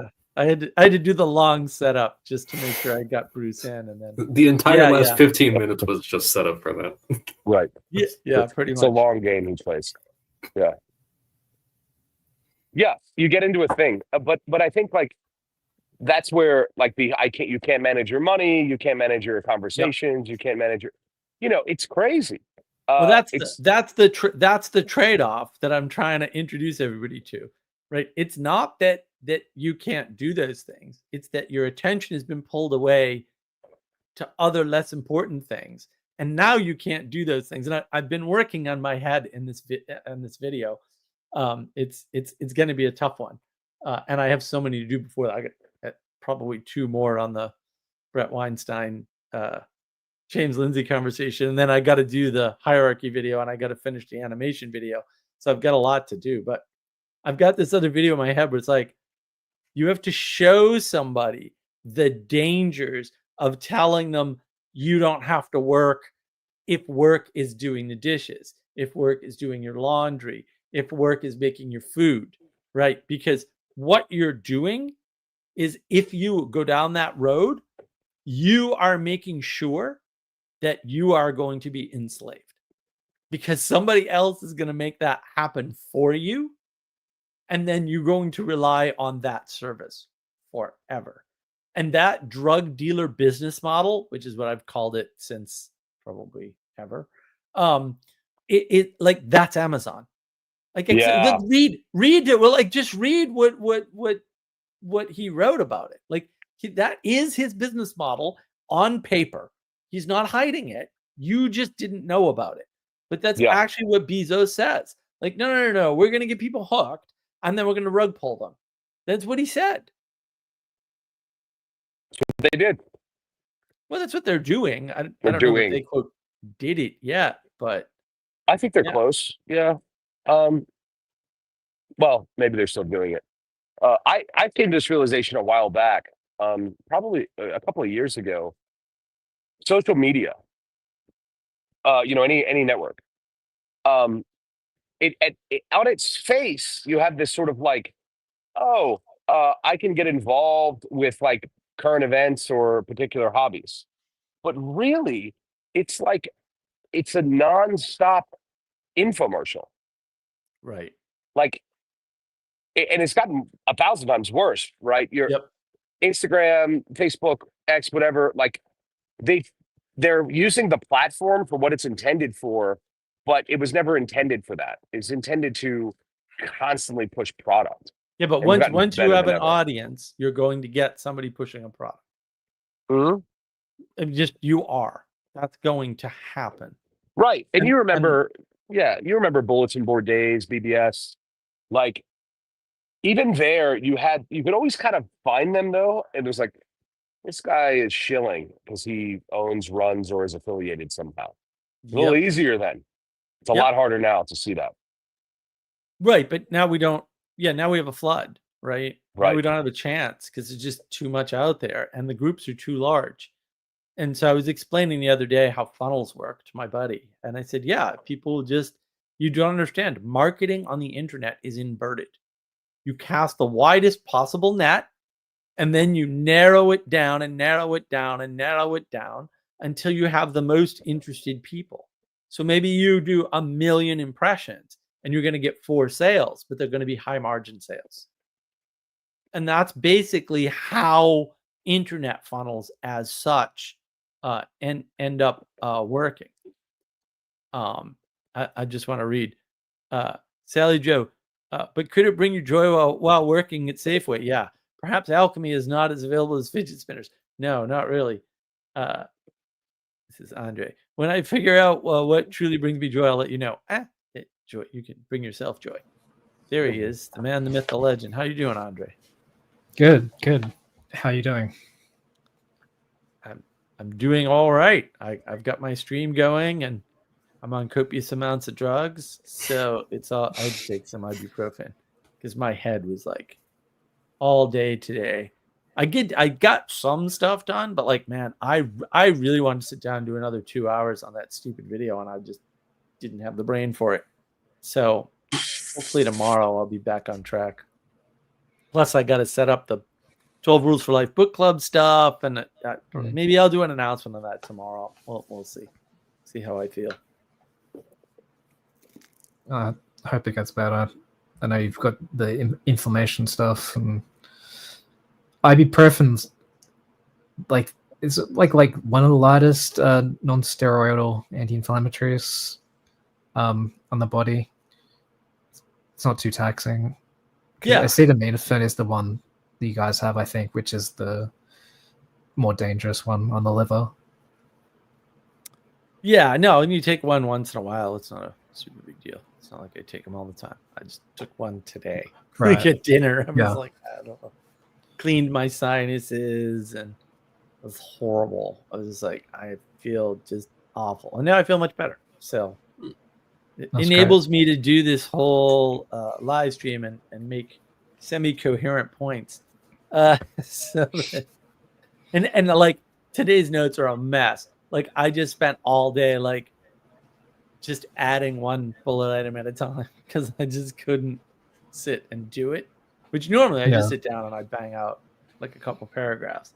But lately we've been doing bullet points and not paragraphs, which is great. It's a nice little upgrade. But like normally I'll just sit down and like do the bullet. Nope. Today it took me all day. It took like 10 hours or something to get the bullet points down. So I mean, I guess it depends how like complex the subject is, comprehensive. depends. Yeah, but it depends on how well you're thinking. And I have thinking measures. Also like true. I have these little games that you can run in patterns, and you can use the patterns as error correction the way a computer does actually. And so I have a system for that, so I can actually measure how well I'm thinking, and then that tells me like don't do any coding today, or don't do any writing today, or whatever, right? I'll know right away because with enough iterations, you get a really good idea where your brain is at, and then that's good because if you're just stuffed up or whatever, you can find that out that way. Cognitive fatigue. So is it quantitatively or qualitatively? Like, no, it's ideas aren't good, or it's just no, not enough coming, or both. You convert the quality into a quantity by using a procedure. Okay. That's not the only way to do it, but like that is what I do. There's a procedure, and in that procedure is rigid enough that as it's repeated, errors become obvious. And it's like, oh, I'm definitely making errors. It's like, Right. oh, okay, I can see it. Right. So that gives you a way to know what your brain fog level is, roughly speaking. So I have that facility. Right. So it's not so much like an MD5 hash, but more like a regex. No, it's a in CRC. a sense. It's a CRC. Right. Yeah, that makes sense. Yeah, if you want to put it in pure computer terms. So yeah, you can do that as a person. And at some point, I'll publish all this crazy stuff because it can be handy. But I went looking for, and I cannot find my my anxiety course, which I already started. I'm like, it's here somewhere. So I just got to dig into it. But now we get trees to deal with. So we'll see how tomorrow goes. I had a tree fall. We had super wind. It was 70-mile-an-hour winds the other day, and a tree fell, snapped the power pole next to my house. Nothing hit the house miraculously, and the power never went out. And they fixed it today. So, wow, yeah, it was wild. Here in like Melbourne, like it rains, and my like broadband will go out. Like the connect because. We do. They did fiber to the node rather than fiber to the premises, so still got the copper demarcation points and everything set up. And like, what I hear the rain coming down, and then like I expect just my connection to drop. I have to cycle the modem, Something's And getting it's- wet. Yeah, Water but getting in. apparently last year they've been upgrading it all to fiber to the curb or fiber to the premises. Oh, so nice. they're fixing what should have been there in the first place. I don't have that, and I wish I did. It was funny too. So the electric guys come out and like this huge 30-foot pole that looked like it was in perfect condition snapped right in half. And the Wow. guy looked at it. He's like, how the hell did that happen? I'm like, I don't know. It's a small holly tree, and it's only a part of the holly tree. And the wires didn't snap at all, right? But it took the pole out, which was just weird. So the guys come by and they're like, oh, that's like a cable line. And I'm like, yeah. And he's like, oh, yeah, no, we don't do that. And then he goes, oh, they won't come out here for that. We'll do it for you. I'm like, thanks. Oh, They also came out with chainsaws and cut the tree down because the first guy that came out to evaluate it, because I'm like, I'm not in a hurry. I got electricity. Everything's fine. Like, I don't care, right? But like the power line was on my metal shed. The metal shed is where all my Ah. chainsaws are. So he's like, oh, you can go in the shed. It's safe. And he's over by the shed, and he's like right next to the power line and all this. And he's got all this equipment to tell him if there's power, right? If he's close to power, it beeps and stuff. It's weird stuff. And he's like, Yeah. no, it's perfectly safe. And I'm like, yeah, I ain't going anywhere near there. Sorry, buddy. Like, you're lucky I'm out of my house. I feel safe here. I don't feel safe when I step out the door with power line, yeah, for 50 feet on the ground. Like, it's no. literally when you want to be grounded, like it's life saving to be grounded then, rather than Yeah, just sort of yeah. something you should be. It's something you have to be. Yeah, so we kind of lucked out, but I would love to get fiber here. I just can't get AT&T to come out with fiber yet. They might eventually, but I think I live in the woods, man. There ain't no one here. Yeah. So So like, it's an empty it'll house be- across from me though, so I'm real curious. so it'd be like satellite or T1 or no, like I can't Starlink or get, nothing. you wouldn't get either of those out here. Really? Wow. Well, they don't even have T1s anymore in the United States. Like they stopped doing that Yeah. years ago. I thought so. Yeah. Yeah, I mean, they might still do some DSL at T1 speeds because I had a T1 speed SDSL line in Marlborough for I don't know, a million years. But no, fiber is the way to go. But the only one that has fiber out here is AT&T, and although there's a new company doing fiber in the area, but they've been a complete nightmare. Because you've got like the two-party monopoly of Verizon and AT&T, right? Usually in the US. No, we have a bunch of companies. So I don't have Verizon or AT&T. I have Spectrum, which is another company. Because we had a bunch of regional cable companies, so we have regional internet companies. But they're not like an amalgam of like they're owned by AT&T or Verizon, like they're separate entities. No, Charter sprung up in the wake of the breakup of AT&T, which is where Verizon came from. But like Akamai came out of that too, and Akamai's, they're a monopoly. they do all the content delivery network stuff for the internet. Is Akamai? Right. Like they own 80% of the market. Their big competitor is Limelight. They just use open source software and do the same thing Akamai does. They use a thing called Squid Proxy. That's all their systems at Limelight or Squid Proxy. Yeah. Same service. Yeah. Yeah, my buddy used to work there, so I know a bunch about all that stuff. I mean, I know the tech in it. I know Squid Proxy. I haven't worked with it in ages, but I know it. Like I've worked with it in the past. I don't 100% know what it is, but when you say I know it, I'm like, yeah, Mark knows it. I could just sense that you'd know it. Yeah. No, I know how this stuff works. You would say like, my thing. I know Novell, and I'm like, yep, Mark knows Novell. I'm not even going to question it. Mm-hmm. I got to get my Novell server working. That would be fun. You've got a Novell server. Oh yeah. There's all kinds of stuff in the shed. I got a Novell server. I've got a Nextcube, color Nextcube with a color monitor and a black and white monitor. I've got a Sun Workstation 10. I've got a couple Spark servers. I've got a O2. Is it an O2? No, I've got a regular Onyx. SGI Onyx. I've got 2 Alpha machines. I've got a Novell server. I've got a Token Ring pancake box that can be made diskless. That used to run off the Novell server on Token Ring, which is hysterical. Wow. Yeah, and I've got a Xerox 1108 list machine. I always wanted to get a Sun Spark to like mess around with. This was when I was like 12 or something. I'm just like, yeah, that sounds cool. Like I had no idea where I wanted it, but Right. I still some part of me still does. I think it was because it's RISC, not CISC, right? Yeah, I just did a video on that on my personal channel, which is just my Okay. name. But I did a video about this versus RISC and Sun and the problem. I'm going to do another one too on containers. I was going to do that yesterday. And of course, everything's topsy-turvy with this tree. So, yeah.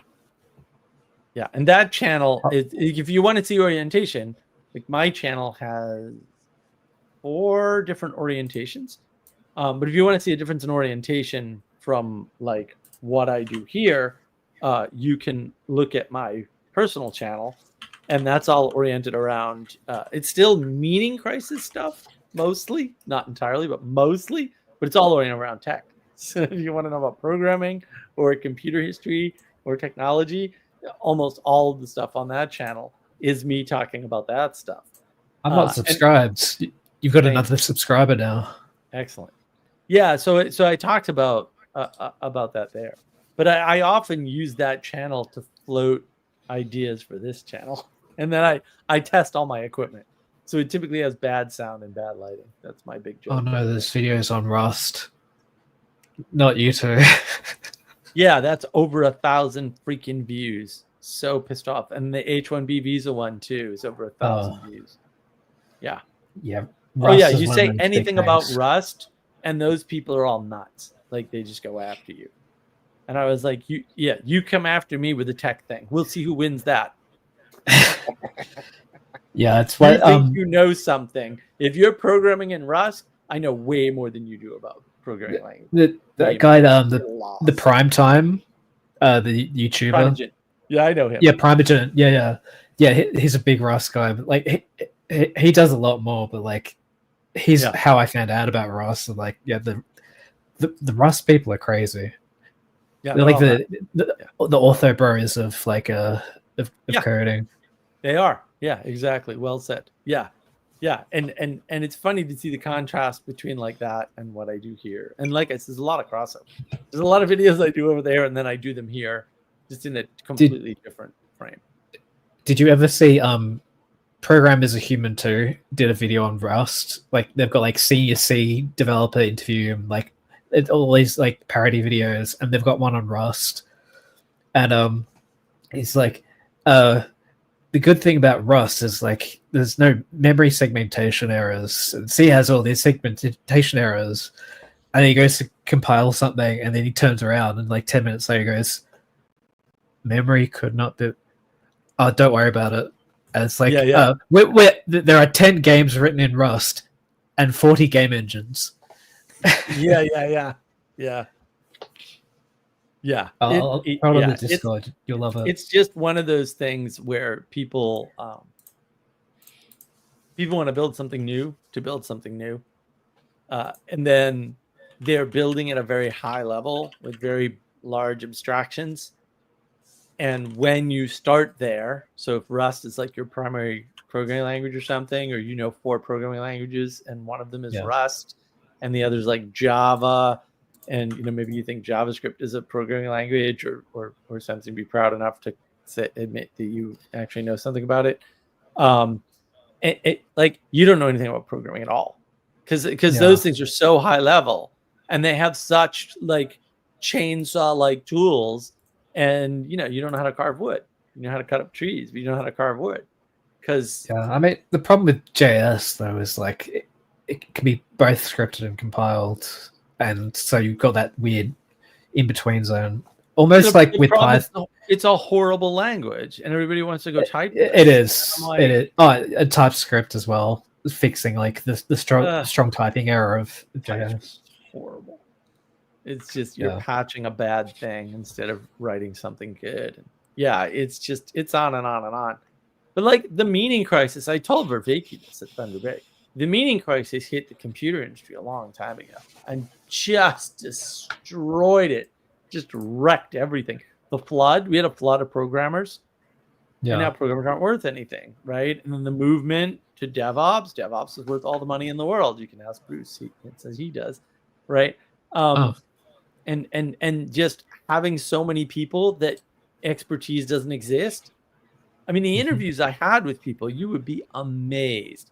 They're just like, no, that's not the right answer. I'm like, bro, I've been doing this for 35 years. That is definitely the right answer. And they're like, no, we've got a new tool. No, my answer was still right. Like, but they don't know. No one knows. Like, no one knows. It's the same as the flood of academia, although the flood of academia happened. It's like generalization versus specification. Right, but you have so many people and so many voices in the industry. You don't know who knows what they're talking about. Yeah. You have no idea where they're oriented. Like, you have no idea. And like Rust programmers are oriented the wrong place. They're like, oh, it's memory safe. I'm like, bro, I've seen memory leaks in Java. Java garbage collected. How do you have a memory leak? Oh, it's real easy if you don't know how to code. Which, most exactly. Don't know how to code. Fixed as a problem of C and like programming errors that like you can get around if you can just know how to program and manage memory. Compile time errors at the cost of hundreds of thousands, if not millions of extra cycles. Having something try to manage something for you that you should be managing yourself. Because ultimately the compiler can't manage that for you ever. And so you're moving the problem up the stack. The Java stuff that I worked on at Boston College, like they were reading in, I forget how big it was, but it was like a 200 meg file. And they were immediately allocating 5 gigabytes of RAM. And I was like, guys, you've got a big problem. And they would not believe me. And then their solution was, we'll add more RAM. And I explained to them, you can do that, but it's going to get slower. And they would not believe me. And then they added the RAM, and they doubled the RAM, and it got twice as slow. And I was like, I told you. But they didn't know how it worked. I'm like, so what's a stack? What are memory registers like? Well, they just had multiple copies in memory. And then they had to manage it. And so what would happen is the garbage collector would it was creating copies so fast. The garbage collector would only kick off when it hit the memory limit. Well, guess what? It doesn't matter how much memory you add, but you're adding garbage collection time at an exponential rate too. And so what happens is memory being faster doesn't help you because you just have same data over and over again in memory. I mean, it's identical data. It's like with sorting algorithms, like that whole thing of like if you have an array, it's a fixed size, and then depending on like what sort of algorithmic process you use, like you could double the array. It was 100% easy to see, Andre. What they were doing was they were taking transaction number 1 from the file, right, and so they were allocating enough memory for that transaction, or probably a lot more than they needed because it's Java. It's very hard to allocate the right amount of memory in a language like Java. And then what would happen is they'd go to do transaction 2, and they're sequential transactions. So what they would do is this original thing would never get freed. They'd allocate 2 chunks, right? And they just kept doing that. This is the grain of rice on the chessboard problem. It's the same, right? Well, for me, I can spot that from a mile away. First of all, it's easy math. Yeah. Like you see the problem immediately, right? You see the asymptotic growth, and they did not believe me, and they could not understand why it got slower when they added memory, and they couldn't understand that if you're reading in a 200 and whatever meg file, and you're allocating 5 gigs of memory, you've done something so horribly wrong that you need to take a breath, take a step back, and Mhm. like restructure your entire existence, because why would you need 5 gigs of memory to process a 200 meg sequential double entry Data stream. bookkeeping Yeah. file? Like, it's the simplest thing in the world. It had literally an identification number field. It had a field for the transaction type. It had a field for the transaction amount, and it had a field for which account it was going to. That's it. That was the whole file. Now, there were a lot of transactions, which was why it was like 200 meg. But Yeah. my goodness, you couldn't. So the first time they processed it, it took 27 hours. And I was like, guys, nothing takes 27 hours to process. I could condense the entire internet, compress it, ship it to Mars, ship it to Jupiter, ship it to Pluto, and ship it back to Earth in less than 27 hours. Like, what are you doing? Is it that whole problem of 1 and 1 makes 2? Well, I mean, but what if you can go 0 to 2? It's like, no, 1. You need 1 first, then 2. Right. Oh yeah. Don't. Yeah. Now you're just being mean. You continued that conversation. Manuel and I laughed. We were like, we're all done with this.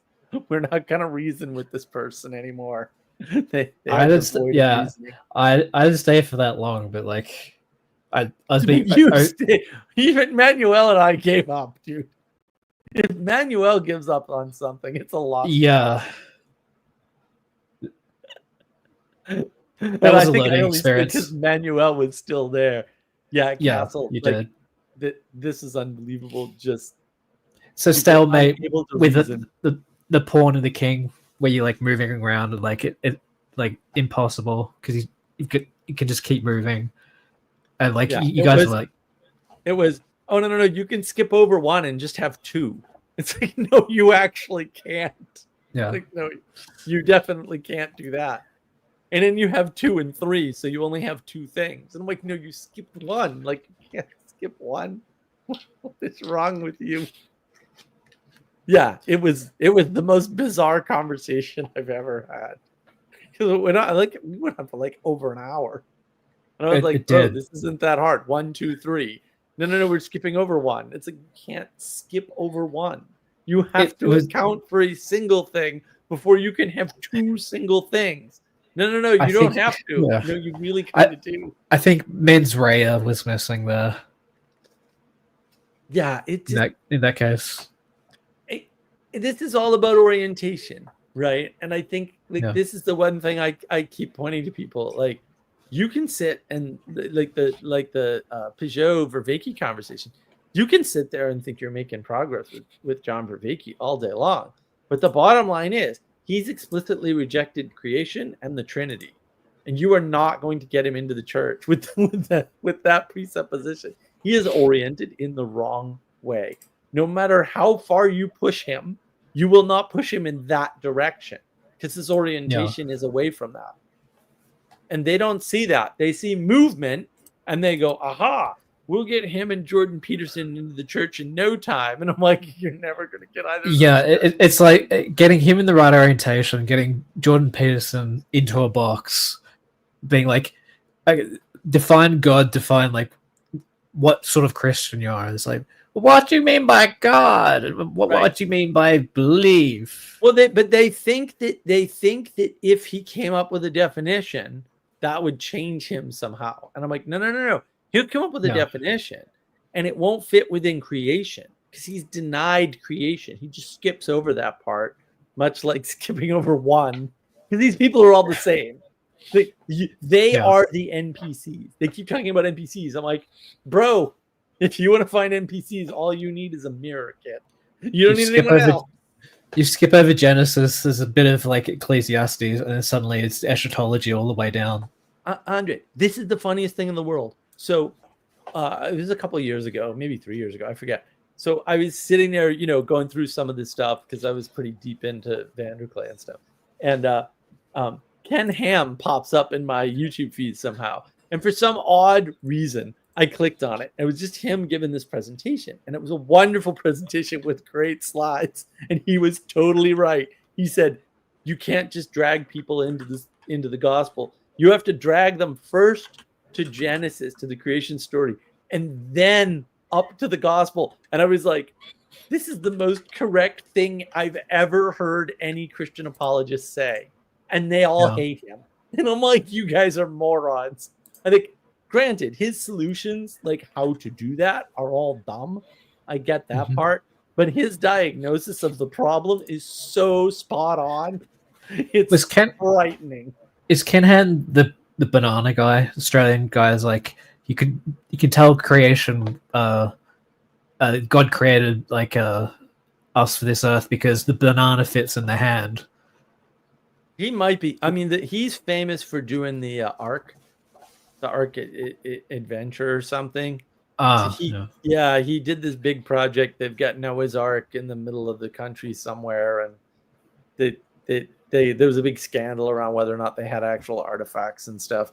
But it's just so funny to hear this guy that they all don't like because some of the stuff he says is ridiculous. There's no question about it. But his problem formulation, as John Vervaeke would say, his diagnosis of what you have to do is absolutely correct. It is so correct. It makes me ill. I'm like, so you guys have this prophet in your midst who has correctly identified the problem, and all you do is make fun of him for being too commercial or something. What was his formulation of it?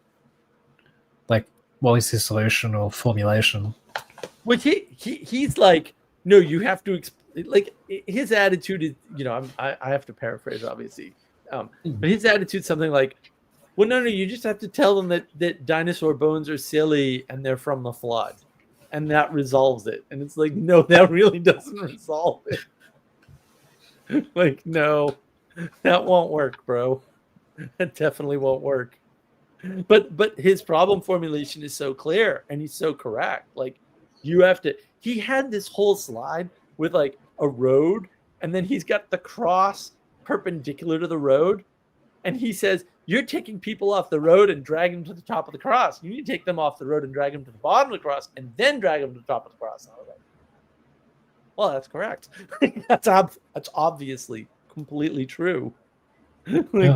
Everybody should listen to that part of what he says and ignore the part about dinosaur bones because he's just at some point being really, really retarded. I just want to read Sally Joe. Creation is good. Yes. Top evangelical message right now. Well, there are these billboards, Sally, that we saw, on our 3-week tour there, on our way out to see you. It actually says that, right? But then it's got a bunch of monkeys in the corner with a cross, and I'm like, that's got to be Ken Ham. Like, if you just didn't mention that part, you might get the sciencey idiots, but you're gonna. Jono BNZ. Banana guy is Ray Comfort. Okay, well, there you go. You've been correct. It's correct. Yeah. Sally Joe, Young Earth creationist Ken Ham. Dinosaurs on the Ark. Ken Ham, yes. Well, like I said, 8,000-year-olds, all of the universe. Yeah, he does all these things. Lovely Ark recreation, cost-effective price of homes for homeschool families. Well, there you go. Yeah, I mean, it's weird. His solutions to the problem are weird, but his problem formulation is within the frame that he's operating is absolutely correct. Absolutely, like they should all the apologists should be listening to him and understanding what he's saying, and then ignore all of his solutions and suggestions entirely because he's a lunatic. But that's often the way it is. Like, it's the lunatic who sees the problem clearly, but doesn't see any of the solutions correctly at all. It's just a Tuesday in prophecy land, I guess. So yeah, it's too bad that, like I said, you listen to a guy like Vervaeke and he says right off the bat, like, oh, I'm rejecting this 3 things. It's like, great, you're rejecting the number 3. That's fantastic. The cornerstone of Pythagorean philosophy and subsequently everybody else's. So yeah, let's just throw that out. But we're gonna keep Platonism. You know who likes 3s? Your best friend, Hegel. I'm sure of that. I'm sure of that. Hegel. I listened to part of that quote. Hegel's retarded. Like I don't. I flipped to a random page. Like I tried to find the most obscure, like dry Hegelianism, and It I just hit record for like a couple minutes. And I'm like, I'm not a Hegelianist, and like I'm about Hegel mostly. But when I read that and did it in that accent, I'm just like, yeah, it does sound like a load of shit. Even though, like, Yeah, exactly. I have some like, I'm much less of a, I wouldn't say hater than you are, but like, I think he has some ideas. But Goethe talked about this, and he was a contemporary. Like his niece, he tells this Goethe. great story about introducing Hegel to his niece, and she's like, "This guy's a lunatic." I was like, "Yeah, pretty much." Bong fade. What's up, Mark? Not much. We're just talking about all kinds of random things at this point. Mostly still around orientation, though. Like Hegel's oriented like a lunatic because he's a lunatic. You're talking about that Goethe? Yeah, that guy. Contemporary. Read what he wrote about Hegel. It's hysterical. Just grab a couple quotes. They weren't live at the same time, were they? Because Goethe was like, what? He was considerably older, I think, but yeah, he was. Something he introduced his niece to Hegel. 1749. Yeah. And she's like, he goes, "What do you think of him?" And she's like, "Yeah, not much, bro." And he was like, "He's the most famous philosopher alive right now." And she was just like, "Whatever, not interested." It's pretty funny. Yeah. It makes me think of that thing, where people say like, "Oh, a broken clock is right twice a day," type of thing, and it's like, but it's not actually, because if you can tell that it's right, then you're orienting somewhere else anyway, so it's not actually performing its function. So even when it's correct, it's still wrong 100% of the time. That point is so hard to get across to people. Like even if the facts back you up, the fact that you didn't arrive there from facts means that you're wrong. Like it's very hard for people to understand. They don't get it. And this is sort of what I was alluding to in the monologue when I was saying, like, if you come to me with a problem, a critique, and you don't have a solution or you can't dig into the critique, then you're in the wrong for doing that. Like telling me the sun rises in the east and framing that as a critique is not interesting because you're not functioning after a fashion. Sergio, how do you train yourself to not get distracted by what people say they are doing rather than what they are doing actually? Look, Sally, you actually focus on their actions. You focus on their actions. So you avoid people who give you conclusions. Like they say, "Oh, I'm going to send people to Mars." Okay. That is an obviously incorrect statement. Whatever you send to Mars to live there is not going to be a person, because you need to be genetically modified to survive on Mars for any length of time. Otherwise, you're just being a tourist. Right? And so if you want to say, "I'm going to do Mars tourism," okay, maybe you'll do Mars tourism and it'll probably be horrifically expensive. I don't care. Right? But if you say, "We're going to go live on Mars, we're going to send people to live on Mars," you're not. Anything that lives on Mars is not going to be human anymore. Sorry. It's just the reality. It's not like a woman could give birth on Mars, even in a suit. Like that wouldn't work. So there will be no Martian race. Like none of this is gonna happen. Well, so you're saying she has to have a dress, not a suit? Exactly. That's what I'm saying. There's like this other sci-fi nonsense stuff where they're like, "Oh, we're working on developing like near light speed travel or whatever." It's like, dude, like if you had like a flake of paint from the outside of your ship that came off and that was in front before you went, not even anywhere close to that, there was some sort of thing where some guy, and of course it's flat, like they just did it based on math and stuff, but it's like, if you crashed into the flake of paint that came off, the thing would explode with the force of a hydrogen bomb. And it's just Right. Right. Yeah. But yeah, you can't even get close to even isolating 1% of the variables.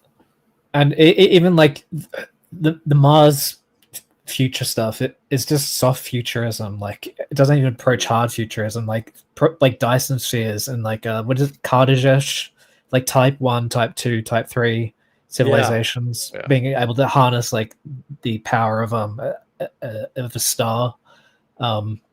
I believe it's something like that. Yeah. And we're not even at type 1. Right, but all of that is fantasy, and this is the probably. What did I see? The movie Zardoz, which is excellent. Everybody should watch the movie Zardoz. It's great. There's way too much nudity in it, but like it's still prescient. It is the most prescient. Like AI is in there.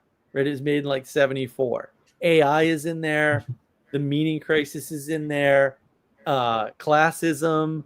The sort of what do I want to say? Inevitability of a slave class. All of this is covered in that movie somehow. No line is wasted. Karl Marx being revealed to be a complete retard is in there in one line, and it's a Sean Connery film, so you really can't go wrong. It's impossible to go wrong. It's such a fun movie. Is that the one with the floating head in it? Yes, that's the floating head movie. That's right. Yeah, because there's two things I remember. Him in like that like leather bikini Spandino thing, and then the floating head just going. You can't miss the floating head. Yeah. Also, it's bad storytelling, right? Because he does this. I forget the whole story, so that's he how does bad the it is. face in the beginning and says like, "This is my story," blah blah blah blah blah, and like he makes it sound one way, but like there's a definitive end to the movie. So yeah, it's pretty good. Bong Fade, are we supposed to judge others based on a moral standpoint? Well, yeah, by definition, you can't judge without a standpoint. To determine who are good and bad actors. Look, people get really wrapped up in this stuff. Like, you cannot make a moral determination by yourself. It's actually technically not possible. This is like John Vervaeke was saying, like, you alone cannot tell what's your imagination from reality. And I'm like, thanks, genius. That's built into the definition of the word reality, by the way, but I'm glad you restated it so unsuccinctly. And then he goes, and then he presents this as some great problem. And I'm like, but this is what I was saying earlier, one of my points, right? That's a personal perspective, right? That's a perspective of a single person, right? And reality is the thing that isn't only a single person, like by definition. So the fact that a single person can't tell reality from imagination, it's built into the term reality, right? If you get really confused by this very simple fact, and I'm like, solipsism. Well, they're starting in the wrong place. Like, you're not starting in the right place. You got to start in the right place. Yeah. And that's something too, like, just to also respond to this question, it not only will you cognitively overload yourself even trying to even just stop at judge others, right? Like, you have that really good video on discernment, judgment, and action. And it's like, well, you can discern what's going on, and then you can judge sufficiently to make your next action. You don't have to actually, comprehend all of the information around even one other person. You can't, it's hard enough to even do that for yourself, right? And Right. It's at that point, you might as well just outsource your cognition on that one, or just not even bother with that, because it's not necessary to know, is this person a good or a bad person? And then you find out, like, oh, this person appeared to be bad, but then they were doing something, they were an undercover cop, or something like that, who sold those drugs to someone who was actually a serial killer or something. And it's like, well, you didn't see that. You can defer action, and you should defer action until you can have judgment. Right. But like, you can't tell from a single instance if someone's a good or bad actor, especially in a conversation. But actually, it's really easy to tell. It's just you can't do it from a single instance. So the trick everybody plays is the confusion of the specific for the general. So what they'll do is you'll say, yeah, James Lindsay is in bad faith. And they'll be like, well, give me a time when you think he was in bad faith. And it's like, no, you don't understand. Bad faith isn't a single event. You can only determine that somebody's in bad faith by multiple events. So when you pull me into a frame where you're like, give me an example of him being in bad faith, you're just going to destroy that example and say, aha, you're wrong. That's what you're going to do. Right? Not all the time, but like that's usually what these people are doing. Is they're usurping your judgment and substituting their own by taking an individual instance and reframing it. And people do this all the time, right? And so like I gave the example earlier about the Michael Brown case in the United States, where, you know, the poor, innocent 12-year-old black kid, right? All lies, all of it, right? Was shot by the cop. And it's like, yeah. And he wasn't doing anything wrong. He was actually walking down the middle of a road that actually is illegal. Like, I hate to break it. He wasn't doing anything wrong. My ass. Right. And he was doing that after having actually committed a robbery. Wasn't doing anything wrong. What are you talking about? And then they go, yeah, but the cop didn't know he had committed a robbery. Yeah, but the cop knew he was breaking the law by walking down the middle of the road. And like, yeah. What are you talking? Why are you being? Those are bad faith things. But like, it takes several instances and a web of information that ties together in a specific way to determine that anybody who thinks that Michael Brown was some innocent kid, you know, who got shot by the cop for no reason, like, you're in bad faith. Like, and maybe you're in bad faith because you're stupid. Maybe you're in bad faith because you're misinformed. Maybe you're in bad faith because you're incapable of being in good faith. But like, I don't care why you're in bad faith. It doesn't matter to me. I'm a practice. Someone acts in bad faith in an argument. Yes, you can call out that individual statement, but you can't extrapolate anything from that further. Right. That's the confusion of the general for the specific. You can always break something down into parts and make excuses for the parts. Always. That's easy to do. But that's the problem. And it would affect your position. Look, again, like most people's conception of people is based on a single instance. Now, they think it's not, but that's true for most people because they just can't do anything else. My perception of people is based on multiple instances. So I always withhold judgment until I have enough data. And people don't like that because they're not patient. And there's time compression going on where everybody wants answers instantly because that's how video games work. You know, that's funny about that is the amount of people that I've come across on Discord who've come into one VC with you and been like, hey, do you know this Mark guy? I'm like, yeah, I love Mark. What do you got to say about Mark? They're like, oh, like, and then like, he was arguing with me on blah, blah, blah. I'm like, look, Mark is the sort of guy you've got to like talk to him 2 or 3 times, and you might get him on a good day, might get him on a bad day. If you get him on a good day, you'll be like, this guy changed my life. Get him on a bad day or like a bad topic that like either you're definitely wrong about or like you just disagree with. He's not going to back down. So you're going to come away being like, oh, what wasn't me could be wrong. He was abrasive. Yeah, that guy's just an asshole. I'm like, no, you've got Mark is a 2 or 3 first impression type person.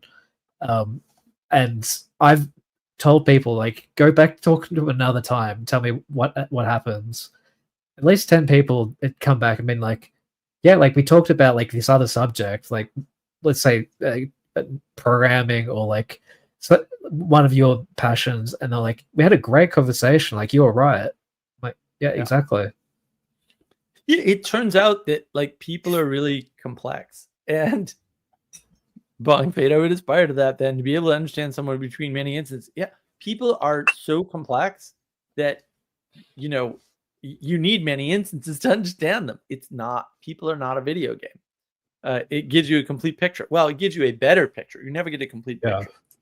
And it doesn't matter because you run into the problem of, get this, I hope you're sitting down, people change over time. So you never get a complete picture of a person. But you don't need one to cooperate.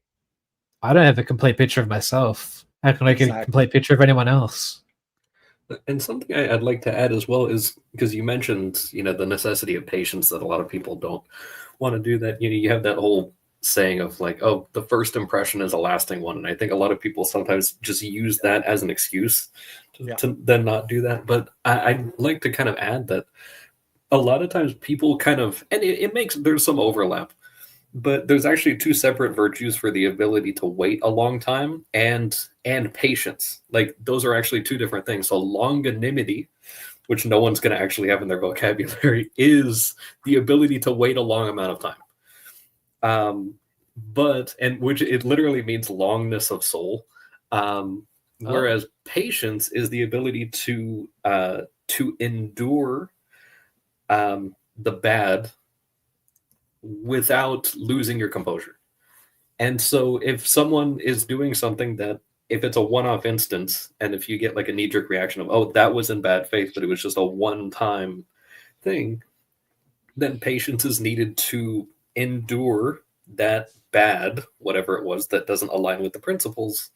And then, so you can kind of deal with that across time. Or, those little one-offs. Because I was thinking about this earlier this week, and I was just like, kind of reassessing how I've been approaching, if I encounter something that could be perceived as an offense or something, even if it was intentional, from the other person's part, which I can't be sure of immediately in the moment, because I might want to project that it was intentional so that I can be angry at them and be justified. But this thing of like, oh, how surprising that a person, these people who cause all the problems, should I be completely surprised that I was offended by one? Like, Right. that I'm one of them as well. It's just like, yeah, of course, that I could be wrong, but also, if this person genuinely did something that was offensive, why am I surprised at all? Like, have I never seen that before? Yeah. Sally, it takes a while to get to where people are coming from, right? You have to actually pay attention to them. It's hard. Yeah, and I think the reason why we want to believe what they say, which is part of the age of gnosis, propositional tyranny stuff, is because it's quick and dirty and easy. And they usually say very complimentary things about them, right? And it doesn't. You can tell multiple actions in a very easy way in certain circumstances. So, Bong Fade, Sally, I agree. It's a skill you need to work on and improve. So, I'll give you a little shortcut trick that works on the internet rather well. Not just on the internet, but the internet rather well. So, there's a guy named Digital Gnosis. Nathan Ormond is his real name. It's a channel called Digital Gnosis, right? And people were talking to him. So he's talked to Vervaeke, he talked to Paul Vanderklay, right? So, but like, he talked to Vervaeke because he was tweeting to Vervaeke on this stupid little thing, right? So he's tweeting away, and Vervaeke's like, oh, he has these really good tweets, right? But if you had looked at his YouTube channel, you would have noticed that his entire YouTube channel consists of titles and thumbnails that are rage porn. They're rage and resentment porn. That's what the guy specializes in. So Vervaeke does this talk with him and like uses the term combinatorial explosion, which is a technical term, right? Term of art in his field. And he doesn't know anything about it. And he goes like, well, what are you talking about? Where'd you get that from? And John's like, it's in the papers. He did no work at all for the conversation to look up any of John's white papers or any of his work at all, which is just now we knew this because Andre and I in particular had a run-in with him early on. But like anybody could have looked at his YouTube channel and figured out for whatever reason, because I don't really care about reasons, he's not in good faith. He's not going to have a good faith conversation. He's not going to do the work. He's not going to read your papers. He's not going to prepare. He's just going to come in and try to browbeat you with his version of logic, reason, and rationality, and which are three things he lacks, which is just hysterical. Also, why he doesn't like me. He doesn't like me because he came in and actually oddly got in an argument with Andre, not with me.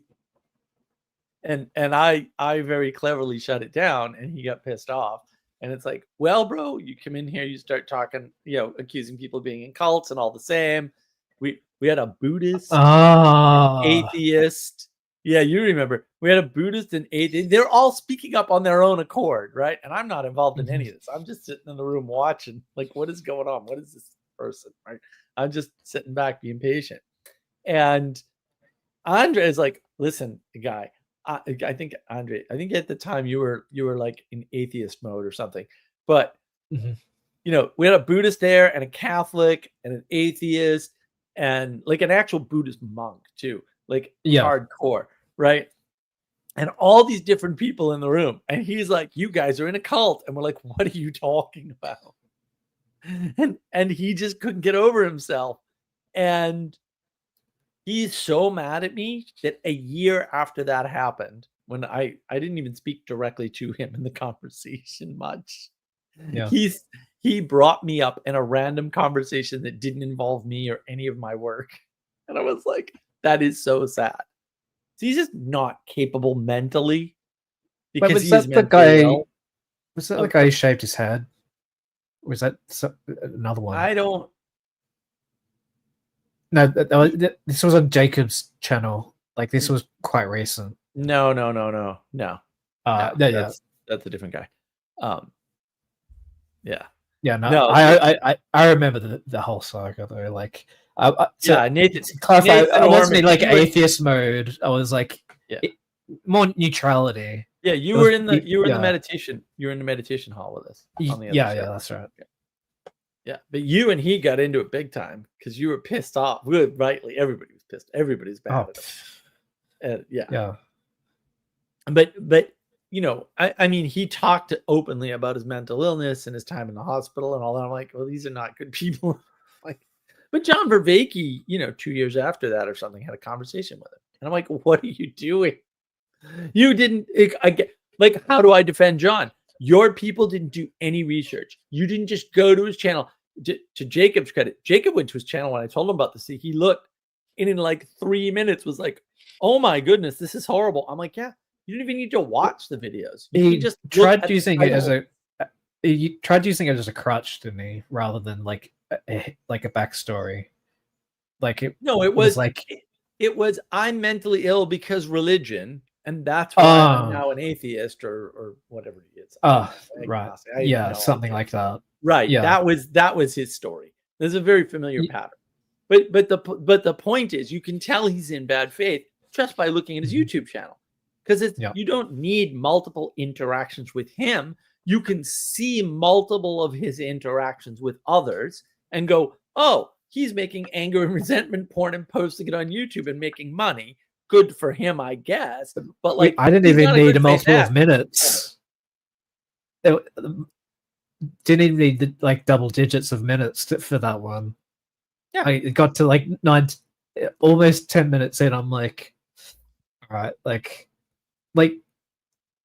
back in those days, you get Mark angry. Okay, that's not hard, but like that, and that's not like a attack on your character. It's just that's Mark. His Bostonite, big character, can rub you the wrong way, but he's lovable. We all love him. He's got a great channel. Everyone subscribe right now.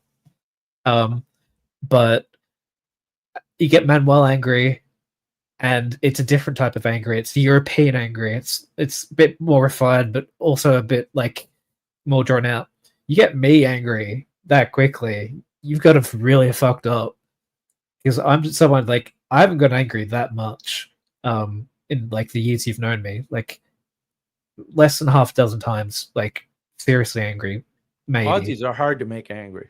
Yeah, but like in that short amount of time, like you've got to say something either like really stupid, really sort of like personally offensive, or just like really so out of this world dumb, and like dig your own hole and just be like, no, I don't need the ladder. Like no. Have a second ladder. No. Take the second ladder. I'm going to keep digging. It's okay. I'll climb out. Yeah. that was that Yeah, was one of but- the books.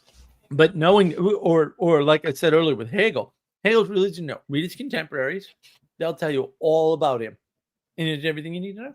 You don't even need to engage with his work because you can tell right away from his contemporaries what he's up to. It's not that hard. Yeah, because he sat just after Fichte, and there was another German idealist before him, also starts with an F, I think.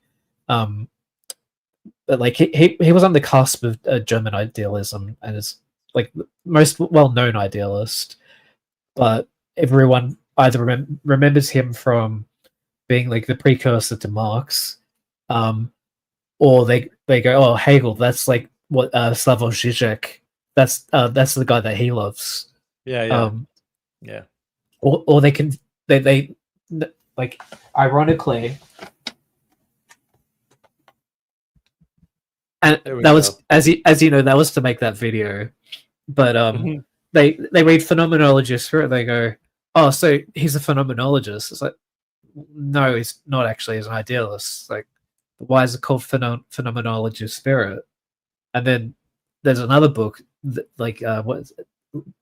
Volume 1, something of logic, and you read into it, and it's basically like, it's like this book, but it talks about God, like Right. excessively. It's Well, like, Hegel's a theologian. He's not Yeah. a quote philosopher at all. Right. But he was very famous and yeah. popular. Well, you at the expect party. expect Wittgenstein, like Yeah. Tragica Logica, so, Right. or whatever it's called, where it's like there are like 40 or 50 premises to get to, therefore 2 times 2 equals 4 or something like that. Right. Because you're taking everything from like first order logic, But all and so on. all those, yeah, but right, and you're not supposed to use logic that way, but that's the other problem that nobody ever talks about. But and that's why all their projects failed, right? Because they're using logic, Yeah. reason, rationality to try to understand the world, and that only gets you so far. Like you can't understand the Yeah, interesting I don't like analytic philosophy at all, but like my point being is just like, people like look at that book and they expect Wittgenstein's Right. work. Well, What they get is, the words have Yeah. moved on, and people were using words correctly back then, and we're no longer using words correctly, and we're Sure. judging people on our idea, and we're stupid, right? Like you yeah. just gotta remember, or at least consider, right? Buy a wonderful Muppet cup. The store links in the description, right? But we're not understanding what they were talking about at all, and we're going, oh, they were really smart. Yeah, then maybe don't read them because you're probably not smart enough to understand what they're saying, which is a I'm real not even phenomenon. smart. Yeah, I mean, I'm barely smart enough to be on half these streams, so You're fine, Ajay. You're fine. but you can tell their orientation right away, and that's Yeah. really the problem. Like once you know Kierkegaard is the Luther of Lutheranism, it's like, all right, well, we already know what he's up to. Like it doesn't. Oh, yeah, how it- he it's- implemented it or manifested is really stunningly unimportant. I mean, Fear and Loathing, like that. I haven't finished the book. I've read like a couple of chapters of it, and I'm like, I actually understand. Like, is it the story of Job where God commands him to kill his son, and yeah. So when I was like teenage atheist, and I was like a bit more of like, you know, like new atheist movement, but not quite. I was like, oh, people who believe in God are dumb. Like it's so illogical. Blah blah blah. What about this story of Job? Oh, did my camera just cut out? I don't know. What happened? Hang on, 1 second.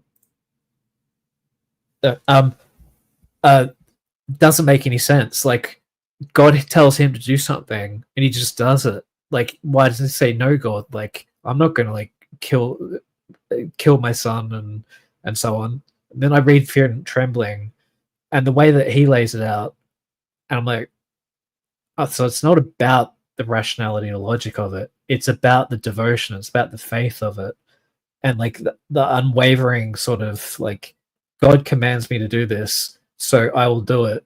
And when he has a couple of chapters in a row where he reframes it in a couple different ways. I read that, I'm like, this completely, like, it literally did reframe my thinking about Christianity.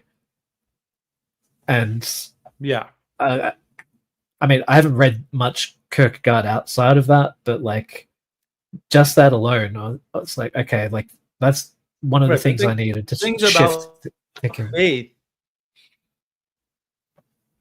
But things about faith are theology, not philosophy. That's Yeah. problem number one. But I got to catch up on. Yeah, he was a theologian. Yeah, being in good faith is way more useful than being any level of smart. Yeah, right. Because you can work, by definition, you can work with people or cooperate with people or participate with people who are in good faith. And so if people aren't working with you, aren't cooperating, aren't participating, they're not in good faith. It's not that hard.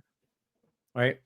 Yeah, what is idealism? And I think Castle's answer is correct, right? Which is idealism is believing reality is made up only of ideas. Yeah, I mean, that's a good short form yeah. definition. It's close to it.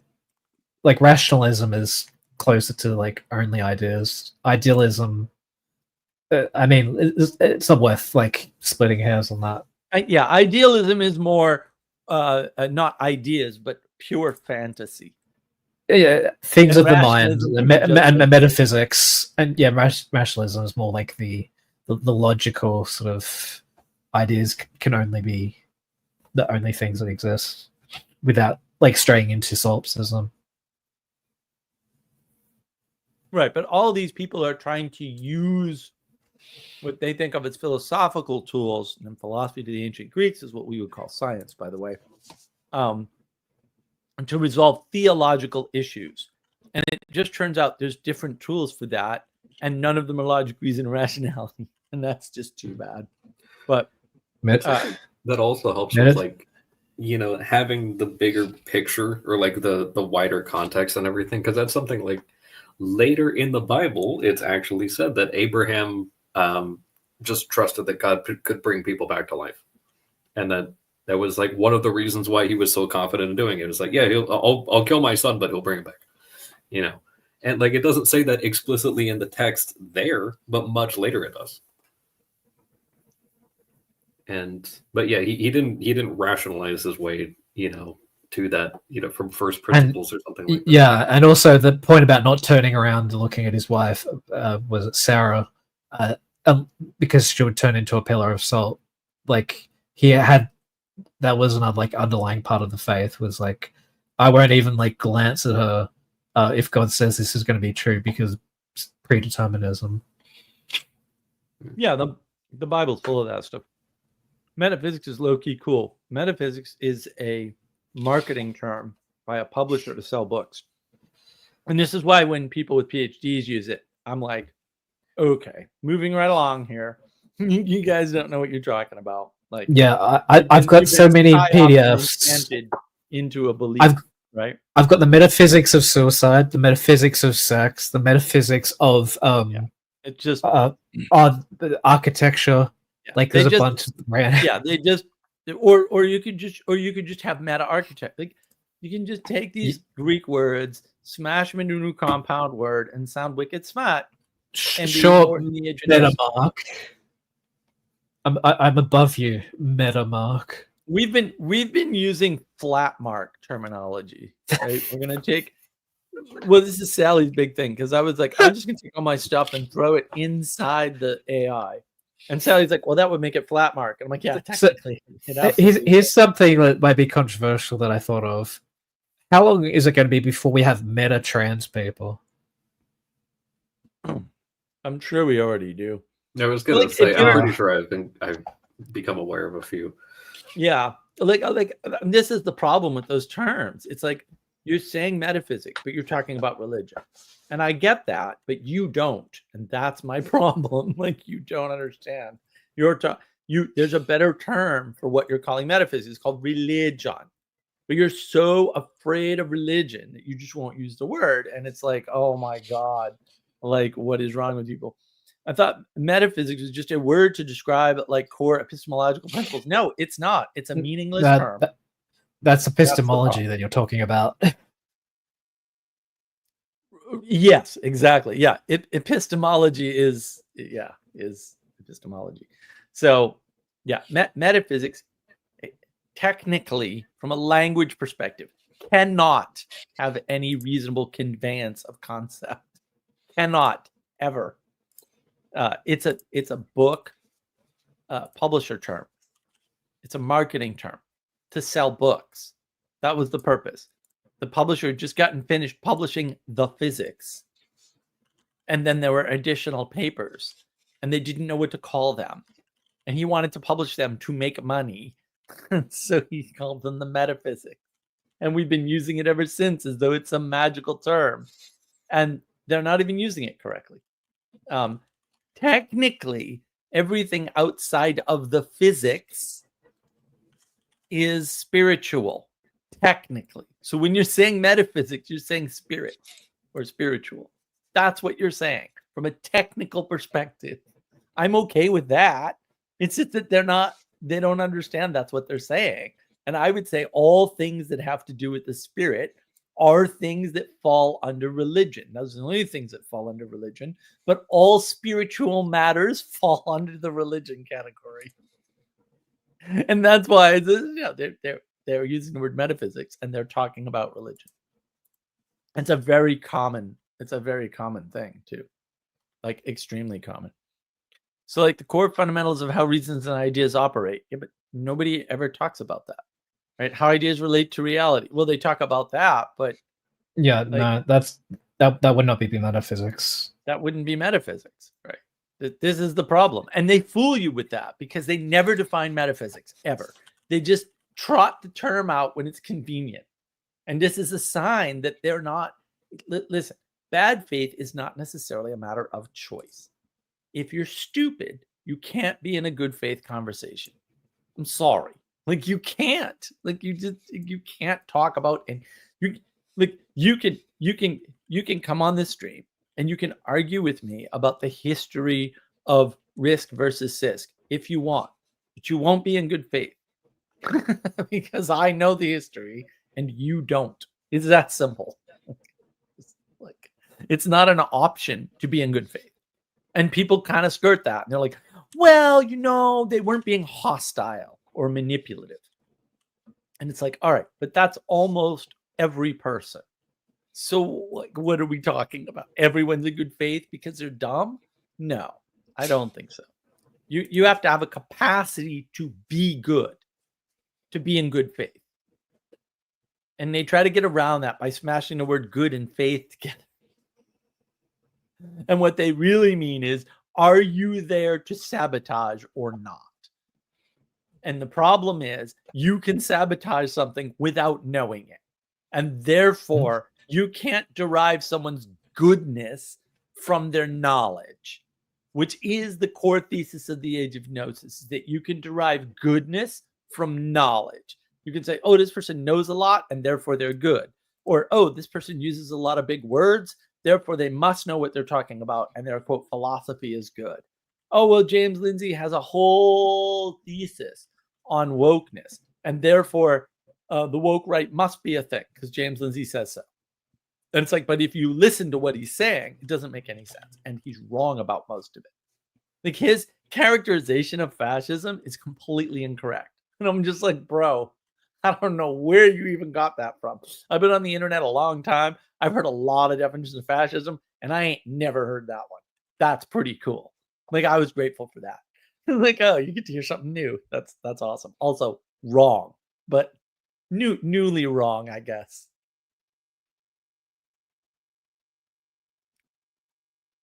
Is he capable of being in good faith? I don't think so. Because he knows what he's talking about. He doesn't have the historical background, right? He's chasing, he's a hammer in search of a nail. He's definitely chasing something. And his orientation is shown in his posture, in what he says, and in the way he says it. And you just tell right away, he's not trying to make the world a better place. He's trying to exclude everybody that he doesn't like because he's afraid of something. And that's actually the problem with James Lindsay and woke right. Bong Fade. Sorry if I'm arguing. No, it's fine. We don't care. I can argue. I can out argue you. You're welcome to argue here. I just have an interest in metaphysics as I come to understand it. Yeah. The question is, what is it that you think it is? Because I think it's religion. It's not the only thing that people are talking about, but it's mostly what people are talking about. Sometimes we're just talking about spirit, right? Because they're materialists, and physics is all about material. And then they run out of ways to describe the world, and they're like, "Oh, we just need a new term." And then they point at metaphysics and go, "Aha, it's metaphysics." It's like, what are you talking about? The things that are outside of physics. You mean spirit? Because that's what you're saying. But Pete, you have to listen to hear that. You can't take it for granted because they smash the word meta and physics together poorly because they don't know what they're doing. That they're actually talking about something, even if they're pointing at something important. Because that happened a lot in this conversation. Yeah. Usually that's what they're pointing at. Yeah, this next commentary is going to be awesome. Completely awesome. Everyone's gonna love it. Bong Fade, I would see metaphysics as first principles, like the very core principles that inform discussion and thought, and please order the way. Okay, let me tell you. I'll give you a full list of people that actually talk about first principles when they use the word metaphysics. Yep, that was my whole. I've never heard anybody do that ever once.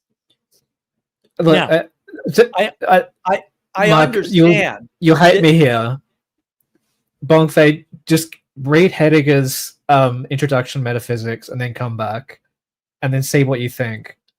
Because I know Mark definitely disagrees with me here, but the sort of thing you're trying to get at is what he writes about in that book, and it's only 150 pages long or so. That will clear things up. Yeah, well, and I think, again, I understand that they're pointing at first principles and implying core principles, right? And right. But the thing that does that technically is called religion. That's what it's called. They're relabeling it, and I understand why they're relabeling it, right? That makes them the bad guys, by the way. Just total coincidence, I'm sure. They're relabeling religion because they don't want to have the religion, because they think the religion has something bad in it, and if you touch it, you'll be tainted. And they're trying to own it with a sciencey word like metaphysics. And I've been on this kick lately ever since I had my talk with Ignacio, which I highly suggest that everybody watch because it's awesome. Ignacio is brilliant. I was like, I'm not a gardenologist. I just add ologist to the end of every word. when I want to express that I don't know what I don't know what you're talking about. I can't answer your question. So yeah, I've just been adding ologist to words. I've done this in the past. It's kind of fun. But yeah, you can just create your own new words. And then you feel like Brett Weinstein and you feel like James Lindsay, except you're being silly and amusing people, which they are not. They're just leading people astray left, right, and center. So I highly recommend it. If you're going to make up language, make it completely obviously silly and use it for an actual purpose and make people laugh. If you're making up language for any other reason, you're probably not a good person. And maybe you want to be a good person. Maybe you think you're a good person. Maybe other people think you're a good person, but you're actually not. You're destroying the world. Please stop. That's all. I have a couple of things. So I'm pretty sure I've told you the story before with the time that I had to have been like 4 or 5 years old, and I was super into marine biology. So, but I wanted to learn all these other things. I was not into Hegel, but I probably landed on some of his concepts though. But there was that one time where I was like, oh, I want to be a scientist when I grow up, in my 4 or 5 year old mind. But I was like, but I want to be every kind of science. I want to specialize in everything, and so I smashed together science, the word all, and then a gist together. And so I said, I want to be a scienceologist, and everyone heard Scientologist and they freaked out. And, but what's really interesting is you take these things like, and one of the concepts that comes up a lot on this channel, especially in the older videos, is this, stressing the point of there's different words for different concepts. So you have this thing of like, very core first principles, like you could use a word like axiom or something like that there. A lot of times that's where you get like these primordial, things like those sorts of words where it's just like, no, it's just axiom. Primordial presuppositions. Yeah, it's like, that's just axiom. Oh my god. It's terrible, It makes me homicidal, Castle. I'm like, a meta cardinal primordial presuppositional axiomatic tautology. He's talking about primordial presuppositions, Andre. I'm like, what are you doing to the language? Stop. But that's the thing. It's a tool that I find extremely useful. Like, you still have to there's some nuance to it, and it's not complete or anything, but you can use this little thing. They have an app as well for, it's called Etym Online, and it's a little etymology app. It's a little dictionary. Super simple. Again, it doesn't have every single feature, but it's good enough. And you can actually see that the words that we already have are already multiple things smashed together. So it doesn't make sense to smash more things together, because a lot of times any given word might actually be between 2 and 4 different things that are all slapped together. And you can actually see them broken down and then find the satisfactory word that you can do in there, which is a little tedious, but once you get the swing of it, it's not so bad. But that's where you can pretty easily cut through the red tape of like, oh, we're talking about past each other because we're using the same word, but it's not defined the same way. And I think even metaphysics itself in that app actually has the historical reference of the guy using it as a marketing scheme. That's the first reference of its use. Mm. Yeah. No. It's clear as day. Bongfei, we can agree on our disdain for the Weinstein brothers. Well, you'll like my commentary on Eric's chat at ARC. That was amazing. I don't think Sarah's ever going to forgive me for making her edit it, but I'm trying to reduce how much violent content I intake, so I probably won't watch it. Oh my god, it's a good breakdown. Like, although this I'm sure it breakdown is better. This breakdown is awesome. This next breakdown, I was so hopeful I could do it in 3 parts, and I think it's going to be 4. Am I going to have a breakdown from this? You might. You might. Like, some of the terms they make up and just use casually, even though they made them up like in the moment. It's just like, what are you doing? And they're having like a love fest about it, even though they're in the middle of an actual disagreement. It's a bizarre conversation to watch. Bizarre. It's just so strange. It's so strange. Bro, hop on. Oh, actually, no, I didn't pin the link, did I? I should have. I got it somehow. Well, it was further up. It wasn't pinned. Yeah. I can pin it. Yeah, what wasn't pinned, but it was further up. Mm-hmm. It will be pinned momentarily. Just chillax. There, it's pinned now. Okay, Mark, I'm chillaxing.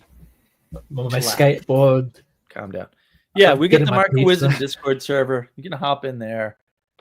Tomorrow morning, I'll be busy cutting down a tree, but after that, I might make it back into the house when it's 90 billion degrees out, and then I'll be on Discord probably.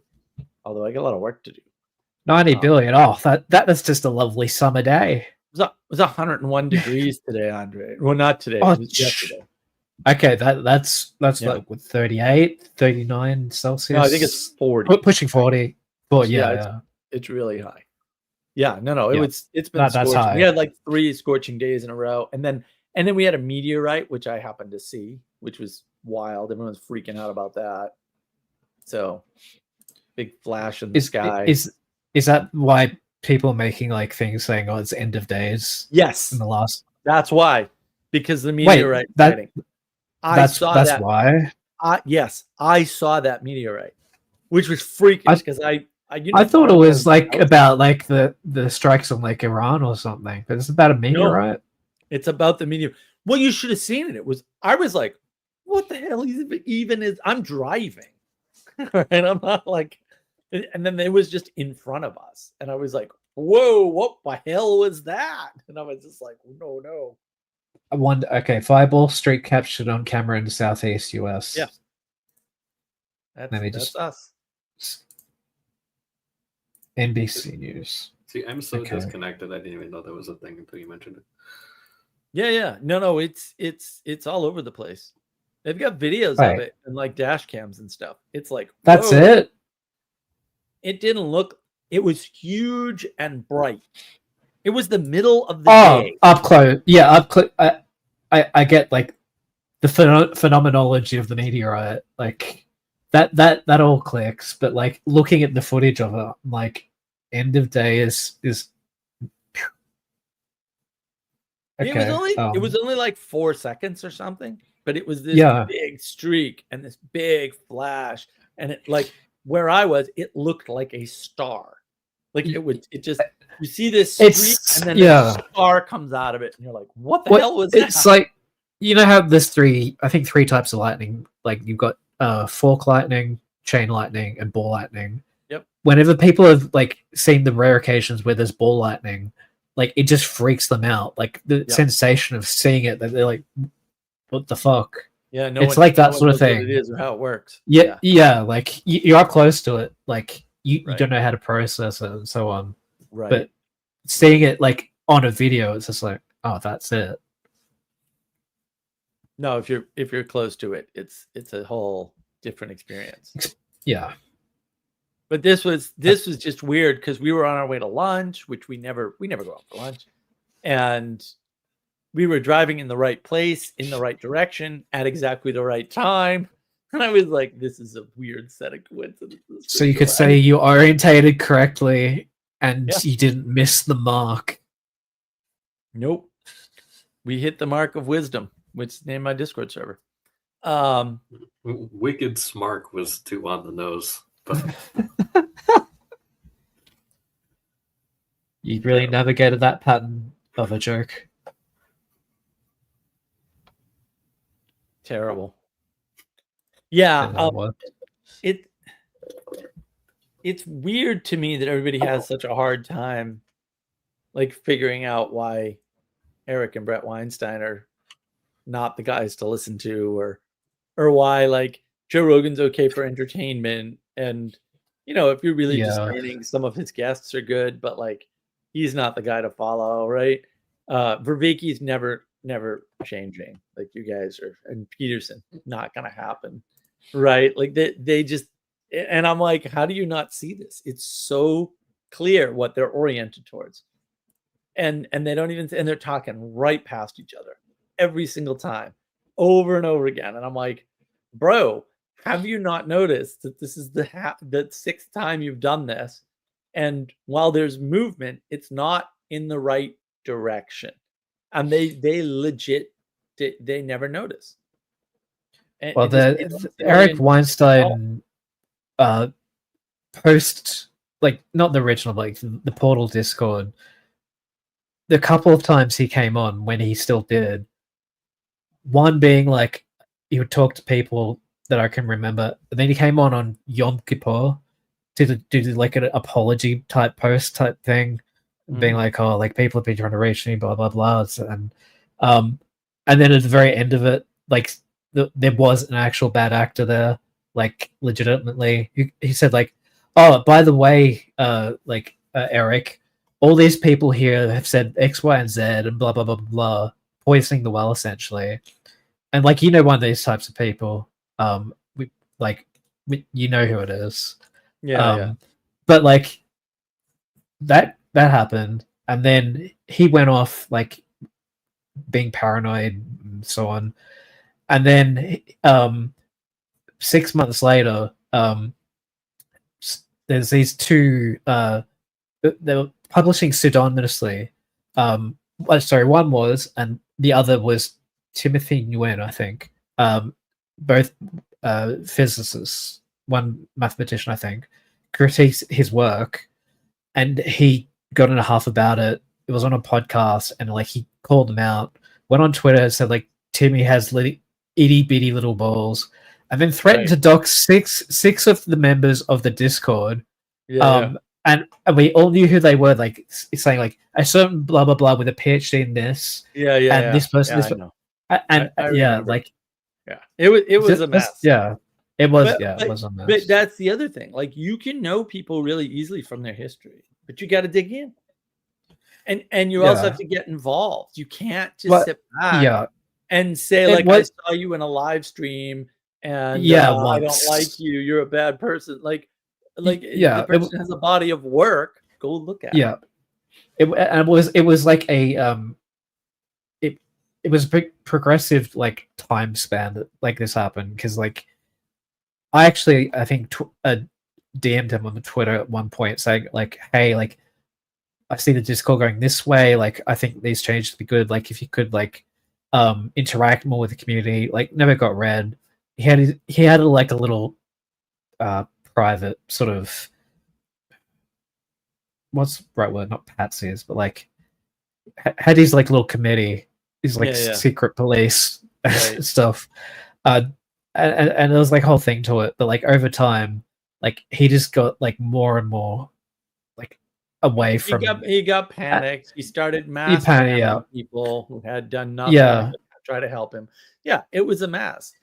But yeah, you but that was engage- over time. right. But like, the yeah. larger point is you can engage with the history of what people have been involved in and figure out if they're good faith actors. You can engage in what they're Yes. doing today, right, and figure it out. But if you never bother to go to Digital Gnosis' channel and just read Yeah. his freaking, look at his thumbnails and read his titles, then you're never going to realize that he's not a good faith actor. Like, which is just bizarre. Or if you just see somebody on live stream and like, oh, I don't like that guy. You're never going to realize that maybe you're completely wrong. You're just misreading the situation. It's never going to happen. Yeah, who's that's this the castle problem. guy in the middle? Like, I don't like his chair. Like red chair. Like what? Oh, I've got a red chair. I'm better than you. Oh, he's a bad actor. He's got a silly. It's got a name. dragon on there too. Hang on. Oh, nice. Actually, I take that back. That's actually pretty dope. It is. Thank you. I don't have a dragon, but like mine says typhoon, and it's like how I come into a room. I'm like, Nice. and I think it embodies my character. Yeah, no, Well, like we this need to get, cast like, guy, a he's all right, unicorn. Mark. He's all right. Get him back on. We need to get a unicorn gaming chair for Sally. There we go. Yeah. There we go. We'll get Sally a unicorn gaming chair. Then she can come on the stream with a gaming chair too. It'll be Yeah. very exciting. All right, guys. I think I'm gonna pack it up. What do you got for closing statements, Andre? What do you think? What do you think? Okay. Selling pitch. If you haven't subscribed to Navigating Patterns already, do it now. If you haven't subscribed to Mark's personal channel, which I haven't personally looked at extensively, but I know it's good already, and you should too. Subscribe to that. We have a Discord if Mark wants to drop the link if he hasn't already. If Castle has a Discord or YouTube channel, drop that in the comments. If you don't, No, Castle, Castle. watch out for him in future because he's a cool guy. He's Smart the bloke. editor of the best book ever written. So that's Wait, but you wrote it. But okay, Mark, give me the details of that. I did not know this. it'll be for I'll sale check- soon. We gotta get. I'll There we go. 100%. I'm going to check that out. We gotta get the Okay. Shopify integration. Watch done. out for the Castle's book, and It's Mark's book. as for me, well, it's all of our. He edited it. It's pretty, He's okay, but he's the editor. I have a YouTube channel. It's random stuff. You can subscribe if you want, but like I would like I don't know, a couple more subs. I've been on YouTube since 2006, and I haven't hit more than 500. But I don't put out a lot of content. I'm wanting that to change now that I've got a 4K webcam and a good mic. And yeah, everyone take care of each other. Be in good faith, and orient yourself towards good. And that's my sign off. Thanks, Andre. Well done. Castle, what do you got? Yeah, I'll probably keep it simple. I mean, Andre, you did a great job there. I'll probably just say, to echo his point, orient yourself upwards. And insofar as other people are orienting themselves with you, try to facilitate the same. If insofar as you can, without going out and seeking out to just save random people, doing the best that you can to exemplify also the orientation that you're doing, and just make sure that it's good before you start exemplifying that. That way you're not adding to the bad flood. And then otherwise, just maybe we can put together a GoFundMe to get Sally a DeWalt gaming chair. And DeWalt. Yes. that's all I got. I like it. Sally, remember to take care of yourself out there. You're needed. Yeah, exactly. Well said, Sally. Yeah, look, guys, if you do the work and you don't just get lazy, which we all get lazy, right? And listen to people and want to believe the best for them or of them, but to actually do the work and pay attention, then you'll be able to tell how people are oriented. And it's more intuitive than it is logical, which is always a problem because people want evidence and proof and logic. And that's hard to do because you have to break it down to make it logical. And then when you break it down, they just go point by point and put a hole in it, right? Or kill the idea. And it's very hard on people, but you can do it. You should be, do that to train your intuition so that you can trust yourself more. And listen, it's very important that you understand orientation. You orient yourself to good people because the world needs you to be better. That's what the world needs. You don't need to do anything else to make the world better. Just make yourself better. And that will solve the problem. All right, guys, I'll see you next week. I have no idea what the topic's going to be yet. If you want to input on the topic, put it in the comments or jump on the Mark Wisdom Discord server. You can just search for it. It's out there. It's an open server. And if I don't like you, I'll kick you off. But I very rarely kick anybody off. So it'll be fine. If you piss off Manuel, he can kick you off too. So don't piss off Manuel. That might be a struggle, but it'll be fine. So look, figure out what you're oriented towards, figure out what people you're following, and just take care of yourself for the next week. And I will be back next.